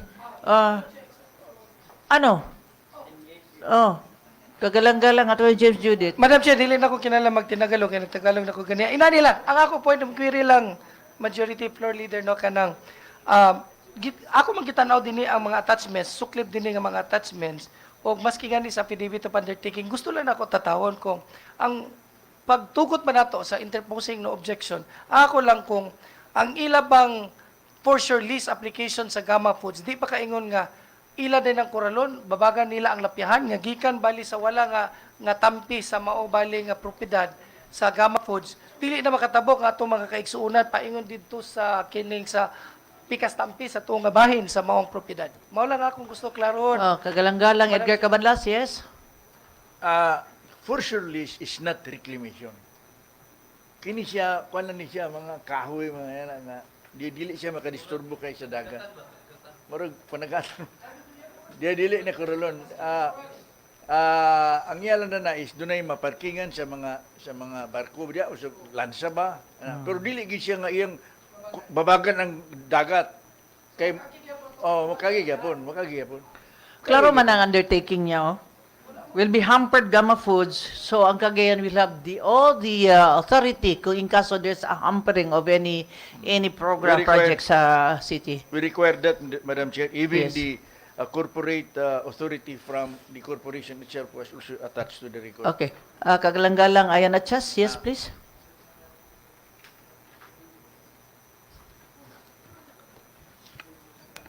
Magandang hapon po ang ating ginang vice alkalde ng ang ating syudad ng Cagayan de Oro. May tanong lamang po ako, Madam Chair.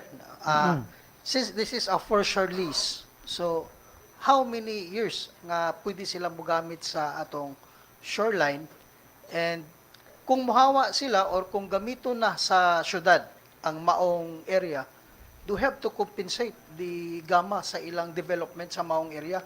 Kay there is always sa atong balaod the payment of just compensation when we expropriate or mugamit ta sa property. Since it is voluntary, wala man din implied and express nga bayran ba nato sila, kay basig pag-abot sa katapusan maingon sila nga voluntary may muhawa pero dako naman among gasto. So part pa ba na siya sa maong contract o pila sad katuig? That's all, Madam Chair. Sinong sasagot? Councilor Edgar Cabanlas, yes. No, that's right. Okay, oh. Letter G. Yes, Madam Chair. First of all, for sure lease is on the sea.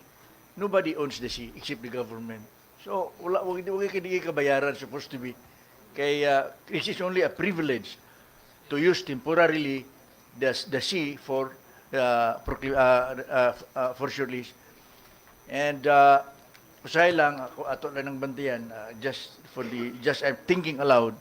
Usahay lang na yung mga for sure lease grantees din sa atong kabaybayunan nga. Murag ilan nang gi-reclaim. That's another topic later on. Okay. Isa pa? Pagalang-galang-galang. Ayan at Chas, yes. Last. Ang tuig, pila ka tuig atong i-list? Ilang taon? I think it's 25 years. 25 years. Renewable by the national government. Kita di lagi kita kini man ato. The sea is not DNR. ours. It's the national government. That's why it's the national government that grants the permit. Thank you Okay. very much, Mr. Chair. Sige. Bago lang, Hindi kita tinatawag. Ay, yes, Madam. O tawagin mo na kita. Ay, tawagin Pagalang-galang, Attorney Chief Judith. Sige. Madam Chair, inani lang, majority floor leader kabayan sa imong gingon ka ganina nga, naiuban kay gitugutan na to for sure list, mao lagi nga mura na naghari, ilang babagan gyapon ang taliwala sa nilang undertaking, ilang babagan, amo baling lugar, kay ilang malagi mura gi-reclaim na nila ang maong lugar, mao na ang akong gikabalakan. Pero wala po nagsupak, ako lang gitataw kung ilang bagid ka nang imo, taliwala nga na undertaking, kapalo na bayagid ka nga na ay mga isbiringoy sa to katilingban. I get the point. But remember, nga, ang monitor mo na ang DNR, na ikaduha sa kanang mga ipangbabag nila diha, kung ato ginantutukan pa kayo, pwede na to na ipaguba. But, remember nga, ang kanang nangatagaan na karon sa for sure list, Madam Chair, walay mga undertaking nga susama niini karon nga atong gihimo. Okay. Busa, next time, kung maggranta, inana lang yapon nga undertaking para nga kung sunod, gubo na to, watay gasto. So, motion? Aprobado? Tumututol? Walang tututol? Motion? Ipinapasa? Wala na, walang tutol? Meron?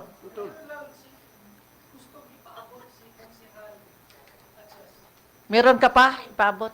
Tututol ka? Ha? Purpida ng Tagalog. Sinong tututol? Sige na. Sinong tututol? Tututol? Actually, Madam Chair, it is only a clarification I asked Okay. Attorney James Judith. So, walang tututol? It's not objection. Okay. It is a query or information kung usay gamit ana, pantalan ba siya or budiga siya for the expansion sa atong kuan, sa atong for sure. Anong gamit daw? Pantalan, actually pantalan. Pantalan. Pantalan. Pero dili pantalan nga permanente. Parang wharf. Kanang Okay. ilang dungguanan sa ilang Kanang dunggoanan sa mga goods. goods. Oo, kana ilang chicken siguro. Chicken, dalon Mas sa- dali. Oo. Yes, kagalang-galang Romeo Calizo, please. Maraming salamat po ulit, kagalang-galang na namumuno. There was an earlier manifestation that there was the manifestation from kagalang-galang Suset Magtaas Daba kung meron bang naibigay ang ating City Legal Office Oo. para sumuporta sa ating layuning ito. Kasi dapat kumplituhin kung talagang walang aberya itong ating pagsang-ayon. Because until now, Madam Chair, I still feel that the legislative process is not complete. Okay. And I think we have to complete all the requirements. And in fact, I feel it awkward nga na meron na tayong inaprubahan noon na starting this month, hindi na tayo papayag na magkaroon ng ganitong forfeiture lease. Yet we are approving this one. That's why ako sasang-ayon sana pero hindi kompleto tapos para bang salungat ito sa ating inaprubahan na ordinansa nung nakaraang buwan na Madam Chair. Kaya ako talaga, unless this will be completed, siguro akin pong iminumungkahi ang aking pagtutol sa Okay. resolution na to kasi based on these two premises, Madam Chair. Kumpituhin muna natin para siguro maniguro tayo na kumpleto yung proseso at pangalawa, hindi ba para bang salungat sa inaproba na nating ordinansa noong nakaraang buwan. Madam Okay. Chair. Maraming salamat. Kagalang-galang Romeo Calizo. Yes, kagalang-galang Majority Floor Leader. Edgar Cabanlas. Move to differ.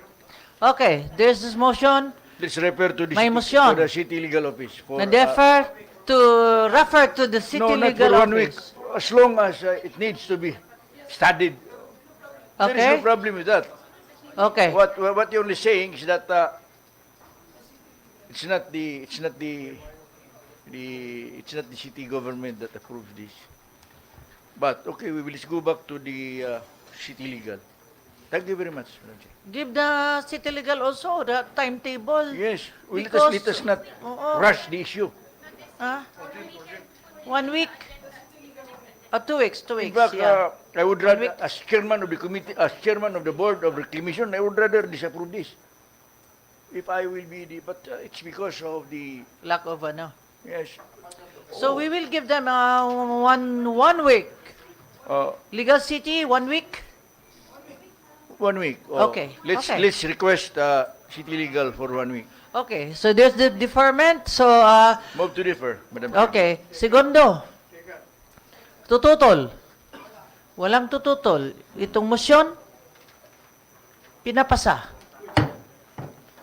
Okay. Move to approve second final reading. Di na kinalan. Okay. Wala. Sorry, Deferment. nasubrahan na po di. Item number 4, proposed resolution number 2023-384, encouraging all business establishments in the city to undertake or engage in eligible corporate social responsibility CSR programs and projects like urban renewal, greening or re-greening, social projects, housing for employees, educational projects, cultural revival, etc., and other projects or activities based on the developmental needs of the community pursuant to Title 9 Corporate Social Responsibility of Ordinance Number 13418-2018, otherwise known as the Cagayan de Oro City Investment Incentives Code of 2018. May I request that Councilor George Goking be recognized? Kagalang-galang George Goking. Please, Tagalog lang please. Marami pong salamat. Kagalang-galang Vice Alcalde Bebot Rodriguez, pinuno sa karamihang sahig. Attorney, Councilor Attorney Edgar Cabanlas. O mga Baka lampas. Sahig. o sa mga kasamahan ko sa Beka 20, 20 na sesyon, council sa Cagayan de Oro. Maraming pong salamat. Magandang hapon. Wala ho kung nakita na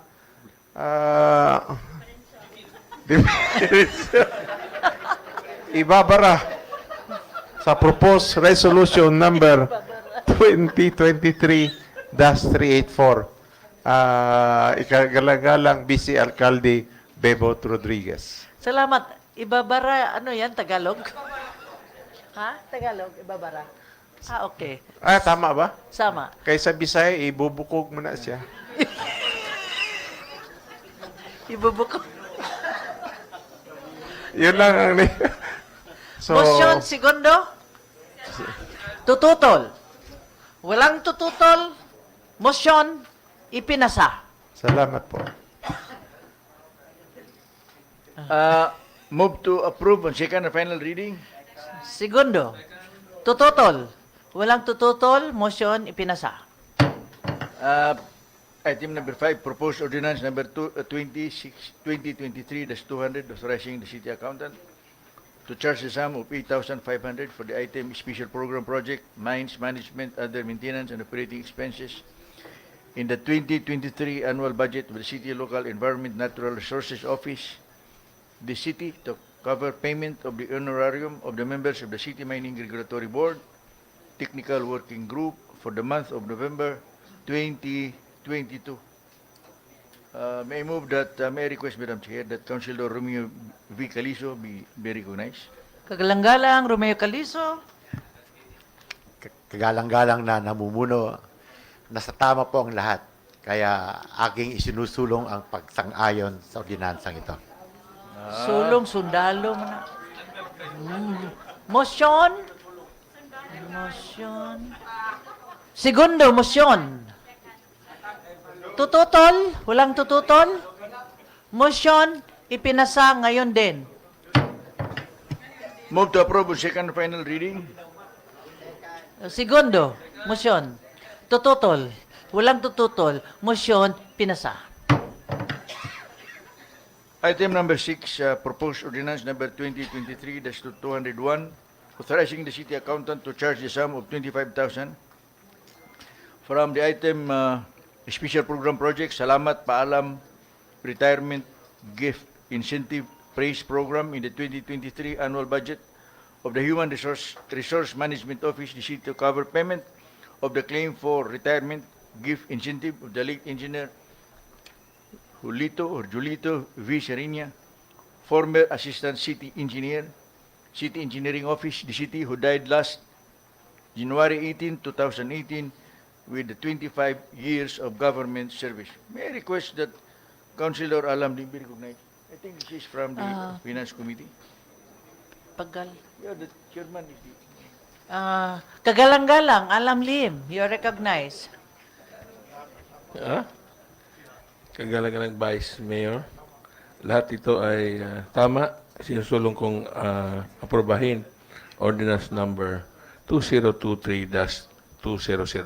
Motion segundo. Tututol. Walang tututol. Motion inaprubahan, pinasa ngayon din. Move to approve on second and final reading. Segundo. Tututol. Walang tututol. Motion inaprubahan. Item 7, proposed ordinance number 2023-202, authorizing the Honorable City Mayor Rolando A. Oy, representing the city government of Cagayan de Oro, to enter into and sign the Memorandum of Understanding with the Philippine Commission on Women, represented by its Executive Director, Attorney Christine Rosary E. Yuzon Chavez, covering the conduct of gender and development-related activities in the city under the terms and conditions stipulated therein. May I request that Councilor Rose Moreno be recognized. Kagalang-galang, Amy Rose Moreno, you're recognized. Thank you, Madam Chair. Magandang hapon pati na rin sa mga kasamahan ko sa ikadalawampung sangguniang panglusod at pati na rin ang mga bisita natin. Magandang hapon. In connection to this, no? Magaling pa naman. Intro lang. Tagalog. Gusto ko rin ipahiwatig na ang kininga MOU, no? Dito sa Mindanao, dalawa lang ang local learning hub in relation to God-related activities, and that is Misamis Occidental and Davao.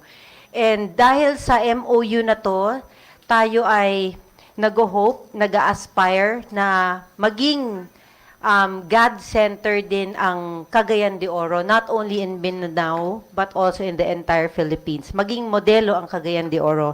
So that is the hope and aspiration. So having been said that, I move to approve ordinance number 2023-202. Okay, sino magsisikondo sa motion? Pagtututol? Walang tututol, ang motion ay papasa na. Move to approve on second and final reading. Segundo, tututol. Walang tututol, motion ipaspasa. Item number 8, proposed ordinance number 2023-203, authorizing the Honorable City Mayor Rolando A. Oy, representing the city government of Cagayan de Oro, to enter into and sign the memorandum of agreement with the Department of Public Works and Highways Unified Project Management Office Flood Control 3, covering the operation and maintenance of the contract Package 2 Flood Risk Management for the Cagayan de Oro River FREMP CDOR associated structures and facilities under the terms and conditions stipulated therein. I will move for this, Madam Chair. Move for the approval of this ordinance. Second, objection. Ahinan, motion is hereby carried. Move to approve on second and final reading. Second, objection. Ahinan, motion is hereby carried. Item number 9, proposed resolution number 20. For inclusion.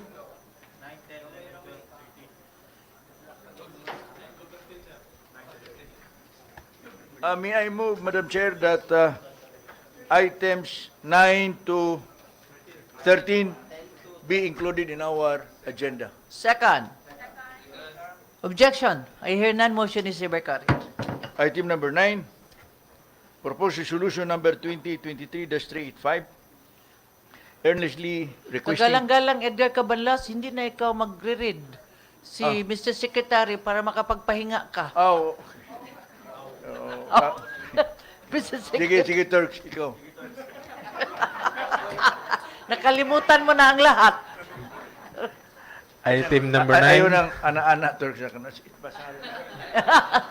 Item number 9 is proposed resolution number 2023-385. Earnestly requesting Congress of the Philippines to review and consider amendments to Republic Act number 8291 or the GSIS law and related laws on retirement packages in the public sector by allowing the voluntary contribution of elected officials who have completed 1, 2, or 3 terms in office to complete the minimum 15 years of premium contribution to the GSIS and by lowering the optional retirement age for government workers. Proponents, Councilor George is Goking, PCL CDO Chapter President, and all members. Councilor George Goking. George Cooking, Madam Chair. You're recognized. Marami pong salamat, Honorable ikagalang-galang na BC Alcalde, sa mga kasamahan ko sa ika-20 ba to? Dalawamput council. Wala ko nakitang problema dito kasi instead of one term, isang term, dalawang term at saka tatlo, instead of 15 years, pwede na. You're qualified na po kayo. Like sa BC Alcalde, isang term ka lang. Pwede na the 15 years na pension from GSIS. Na hindi na kailangan mag 15 years po tayo. Okay. Ito second term pa. Pero dahil sa COVID, hindi po na-implement dito. So, we are recommending to the Congress. So, wala ko nakitang problema po dito. I move to propose resolution number 2023-385, Vice Alcalde Bebot Rodriguez. Motion? Tututol. Tututol? Inquiry. Kagalang-galang Romeo Calizo. Maraming salamat pong muli, kagalang-galang na namumuno. I just like to inquire, pardon me for my ignorance, but I'm sure ang kagalang-galang na George Goking sanay dito. What will happen now? Let's say, I'm a retiring legislator, Madam Chair, and we will not be able to meet that 15 years minimum number of Service. tenure for the maturity of our GSIS contributions. So what will happen now to my GSIS contributions if I will not satisfy that 15 years tenure extent? Yes. That's why, pro tempore General Calizo, that's why the Philippine Councilors League is requesting that Congress to amend na you do not have to take the 15 years. So 9 years ka lang, you will not pay anymore. But you will be entitled to whatever benefits nga ang isa ka 15 years. A councilor is always a councilor. 1 term, 2 terms, 3 terms. So you do not need to continue paying.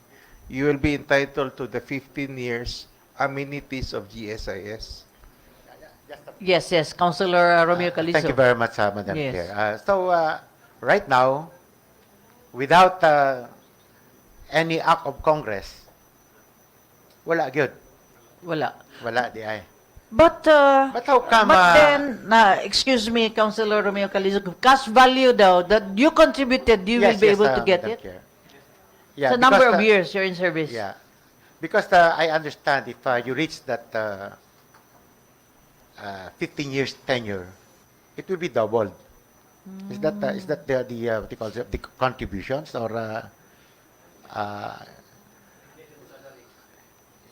Madam, because it will be unfair if the policy of GSIS is 15 years, the minimum number of contributions.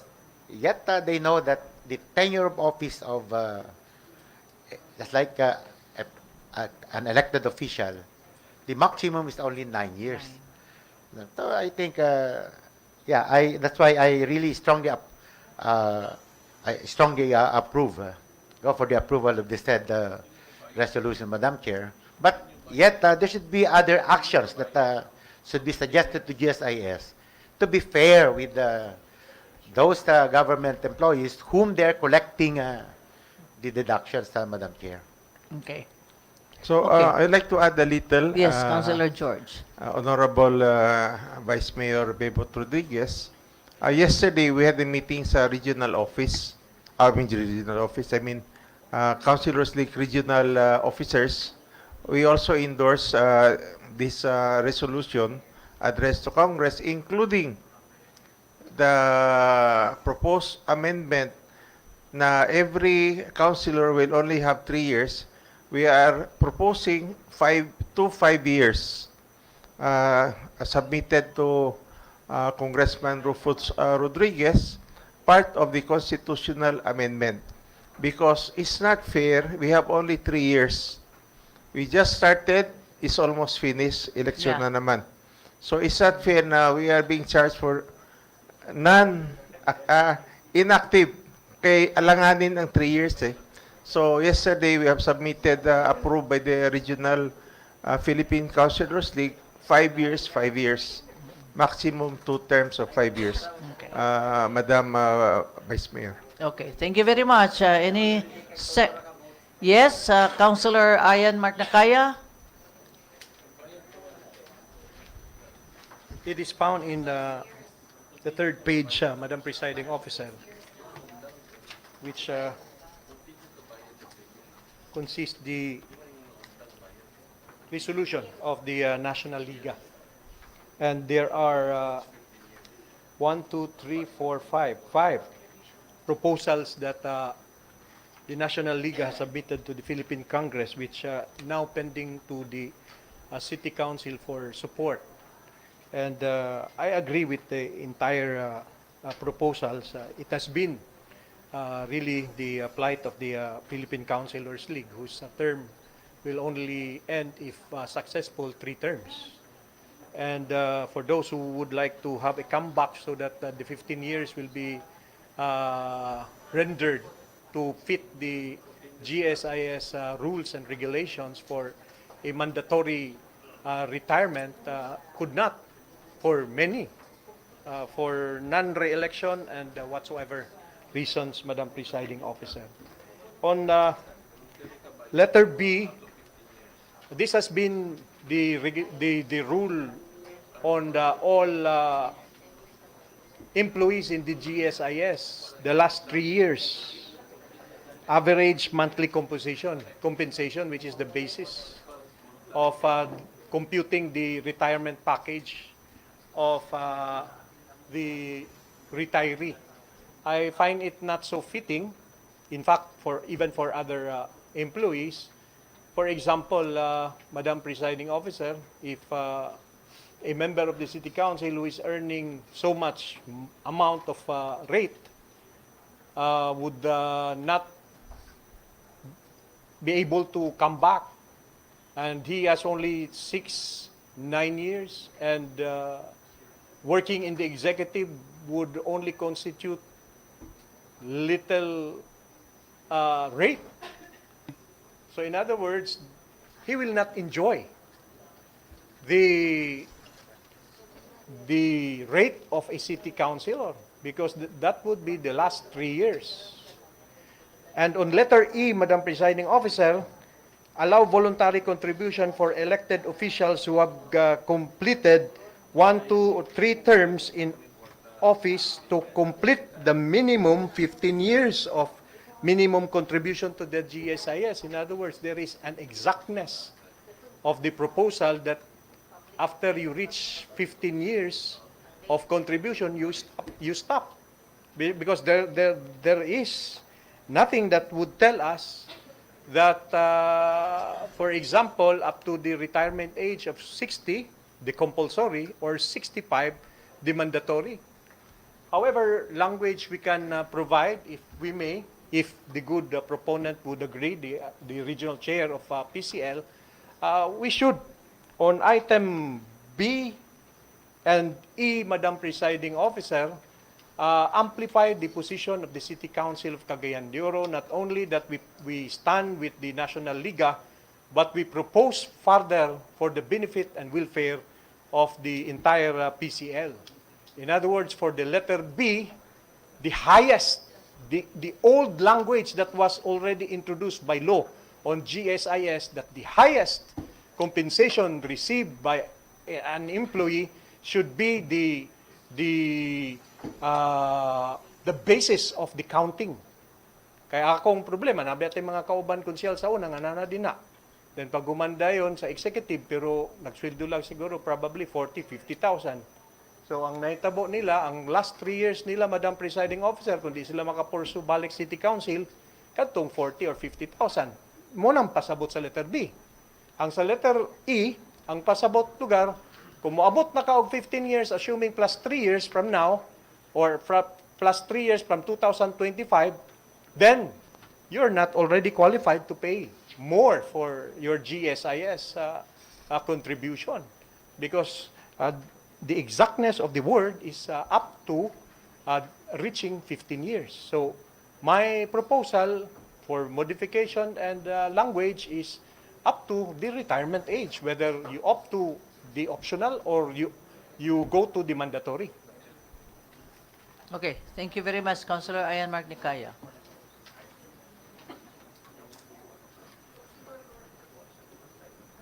Yes, Councilor George Goking. Thank you very much, Honorable Councilor Ayan Mark Kiblat Nakaya. I would like to propose that we submit another resolution addressed to the National Board because this is a standard to incorporate our for originality.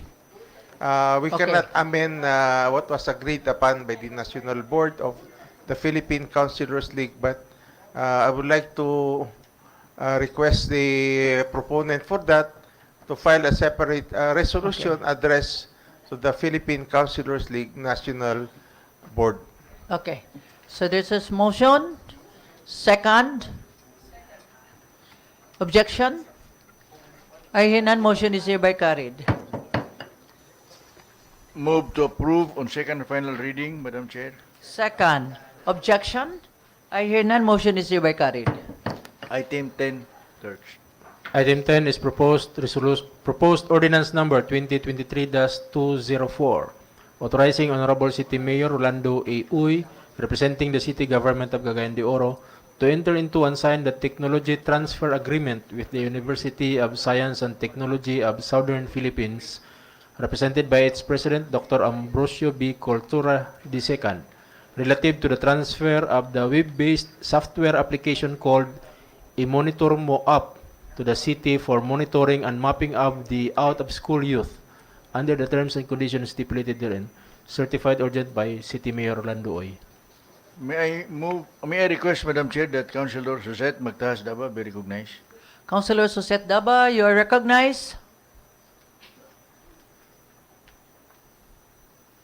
Maraming salamat, Madam Chair. I move to approve proposed ordinance number 2023-204.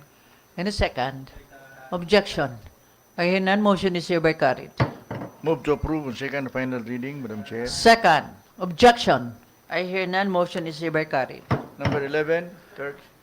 Number 11 is proposed ordinance number 2023-205, authorizing Honorable City Mayor Rolando E. Uy, representing the City Government of Cagayan de Oro, to enter into and sign the Memorandum of Agreement with the Provincial Government of Misamis Oriental, represented by Honorable Governor Peter M. Onavia, covering the detail of Mr. Chrysostom A. Kailing, Supervising Administrative Officer of the City General Services Office, the City, to the Provincial Government of Misamis Oriental, under the terms and conditions stipulated therein, certified urgent by Honorable City Mayor Rolando Uy. May I request, Madam Chair, that Councilor Joey Abu be recognized? Councilor Attorney Joy Abu, you recognize. Thank you, Madam Chair. But before that, Majority Floor Leader, can I just propound a few questions on the matter? If I be allowed. Proceed. Move sa, move. Move muna. Move po niya. Ako'y mag-move niya. Ako'y pangutanan eh. So, kinsa ba din? Ano siya man? Pwede rin sa kinsa? Yes, we are just distributing the Okay. duties of the Sige City lang. We Council. will not question. Move. I move for the approval of the said proposed resolution, Madam Chair. Any second. Objection? Yes. Comment?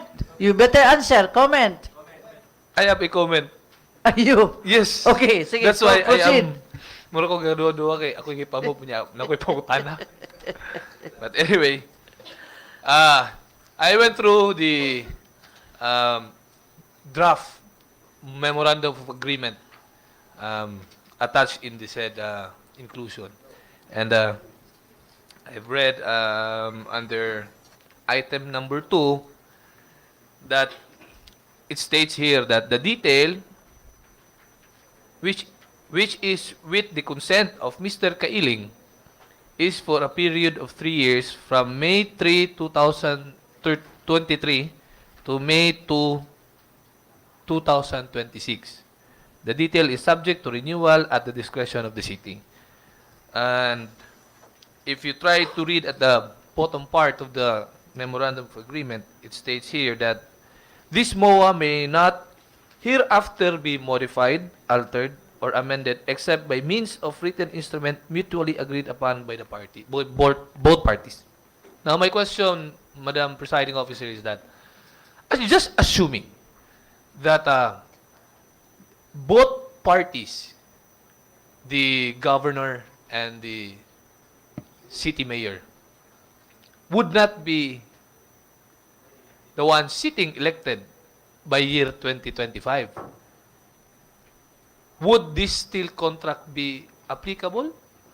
Is there any no mode of mutually rescinding this or amending this? Kaya, kung tanawin mo 3 years up to 2026, it is still subject to kung mag-election pa matana mo, we do not know what will happen later on. So, kung ato ni siyang ibutang dadto, daw bi og katong bag-o sitting governor or sitting mayor, di sila ganahan na ani nga tao.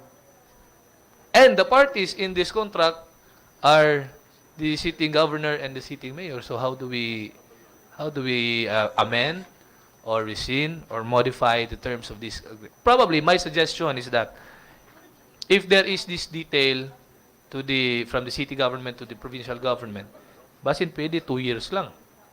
Yeah. Up till June 30, 2025 instead of 2026. Okay, thank you very much. Let us listen to Councilor Ayan Mark Nakaya.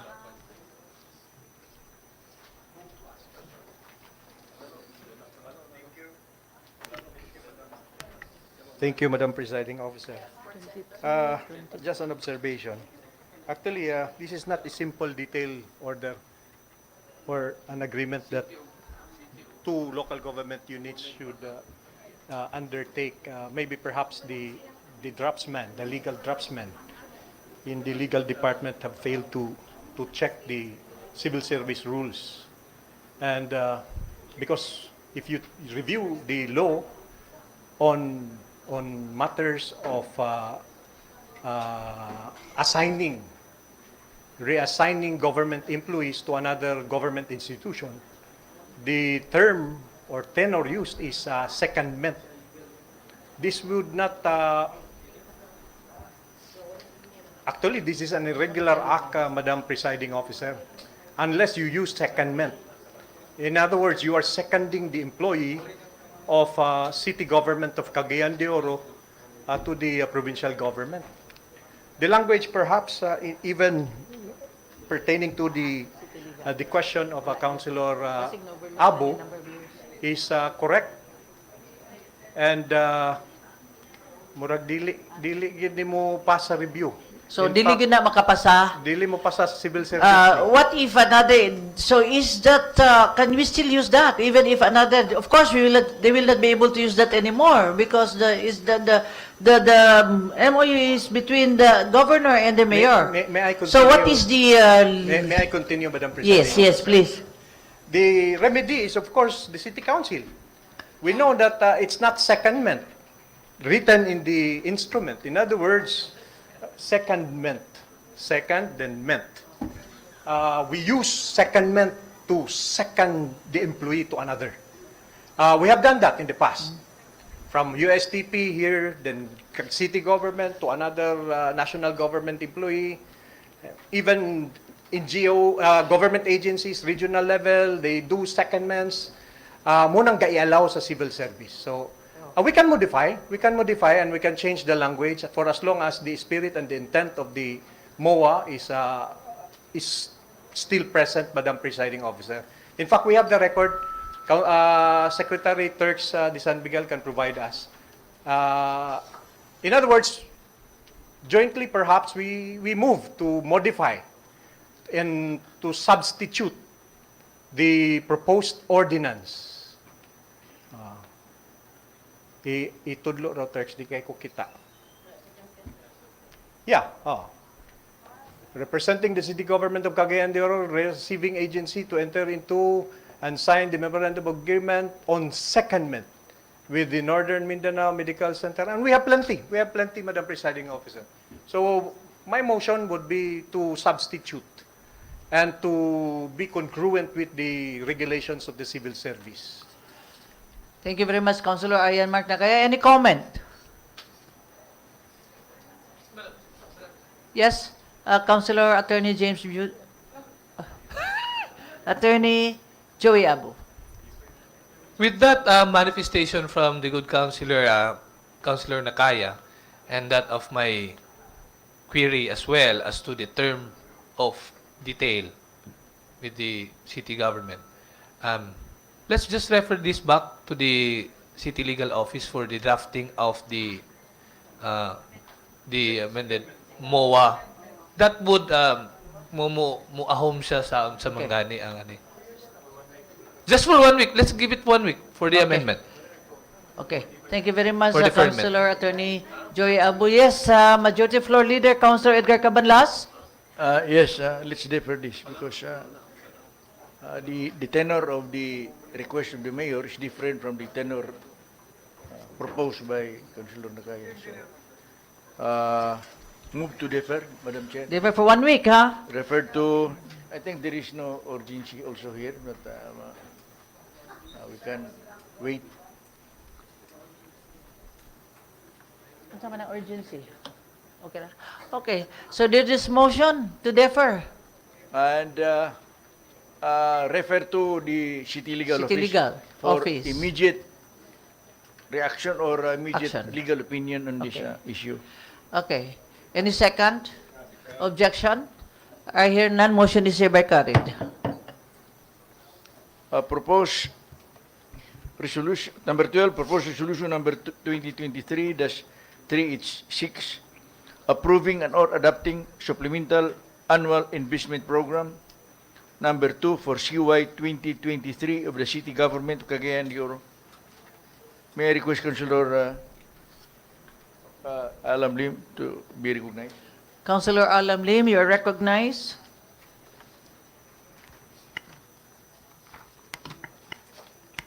Madam Chair, everything's in order. I move to approve proposed resolution number 2023-386. Any second? Objection. I hear none. Motion is hereby carried. Move to approve on second and final reading. Second. Objection. I hear none. Motion is hereby carried. Proposed resolution number 13, proposed resolution number 2023-387, earnestly requesting the Department of Public Works and Highways, Region 10, to consider the installation of cat's eye or reflective road studs in all national roads or highways in Cagayan de Oro City to make the road boundaries and lanes visible to motorists, particularly at night. Subject to styling, I move for its approval, Madam Chair. In a second. Objection. I hear none. Motion is hereby carried. Move to approve on second and final reading. Second. Objection. I hear none. Motion is hereby carried. There being no other matters to resolve. Sandali muna. Oh, siyempre. Tayo'y kakanta before tayo tapos sa negosyo ng araw ng ito, business of the day, negosyo, araw ng ito, tayo muna ay kakanta ng birthday song to our birthday celebrant.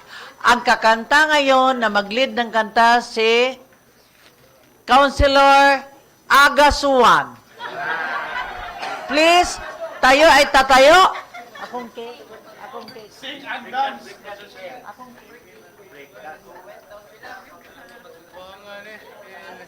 Dito prepared, Danny. Anyway, Madam Chair. Sino man gusto mo ang kakanta? Joey Abo. Silang dalawa. Halika dito, Attorney Joey Abo, kayong dalawa. Katapos kisa. Sige, the singing, Madam Chair, would be led by Attorney Joey Abo. Sabay-sabay po tayong umawit ng maligayang karawan.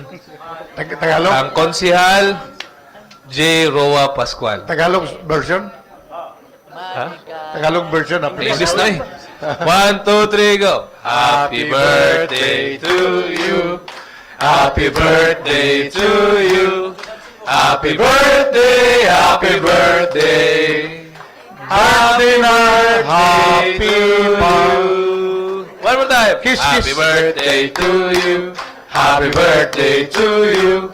Happy birthday, happy birthday.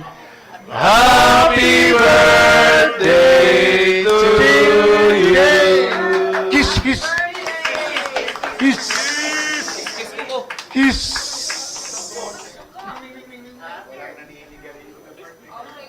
Wish, wish. Wish, wish. Kiss, kiss.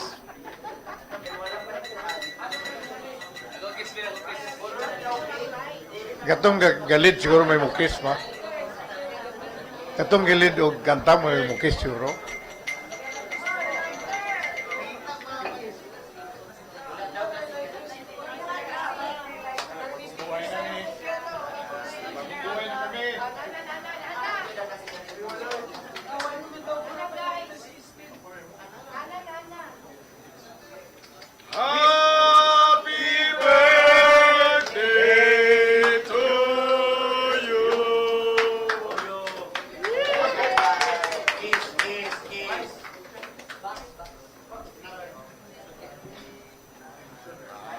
Move to adjourn, Madam President. Session adjourn. There are no other matters to take up, Madam Chair. Move to adjourn.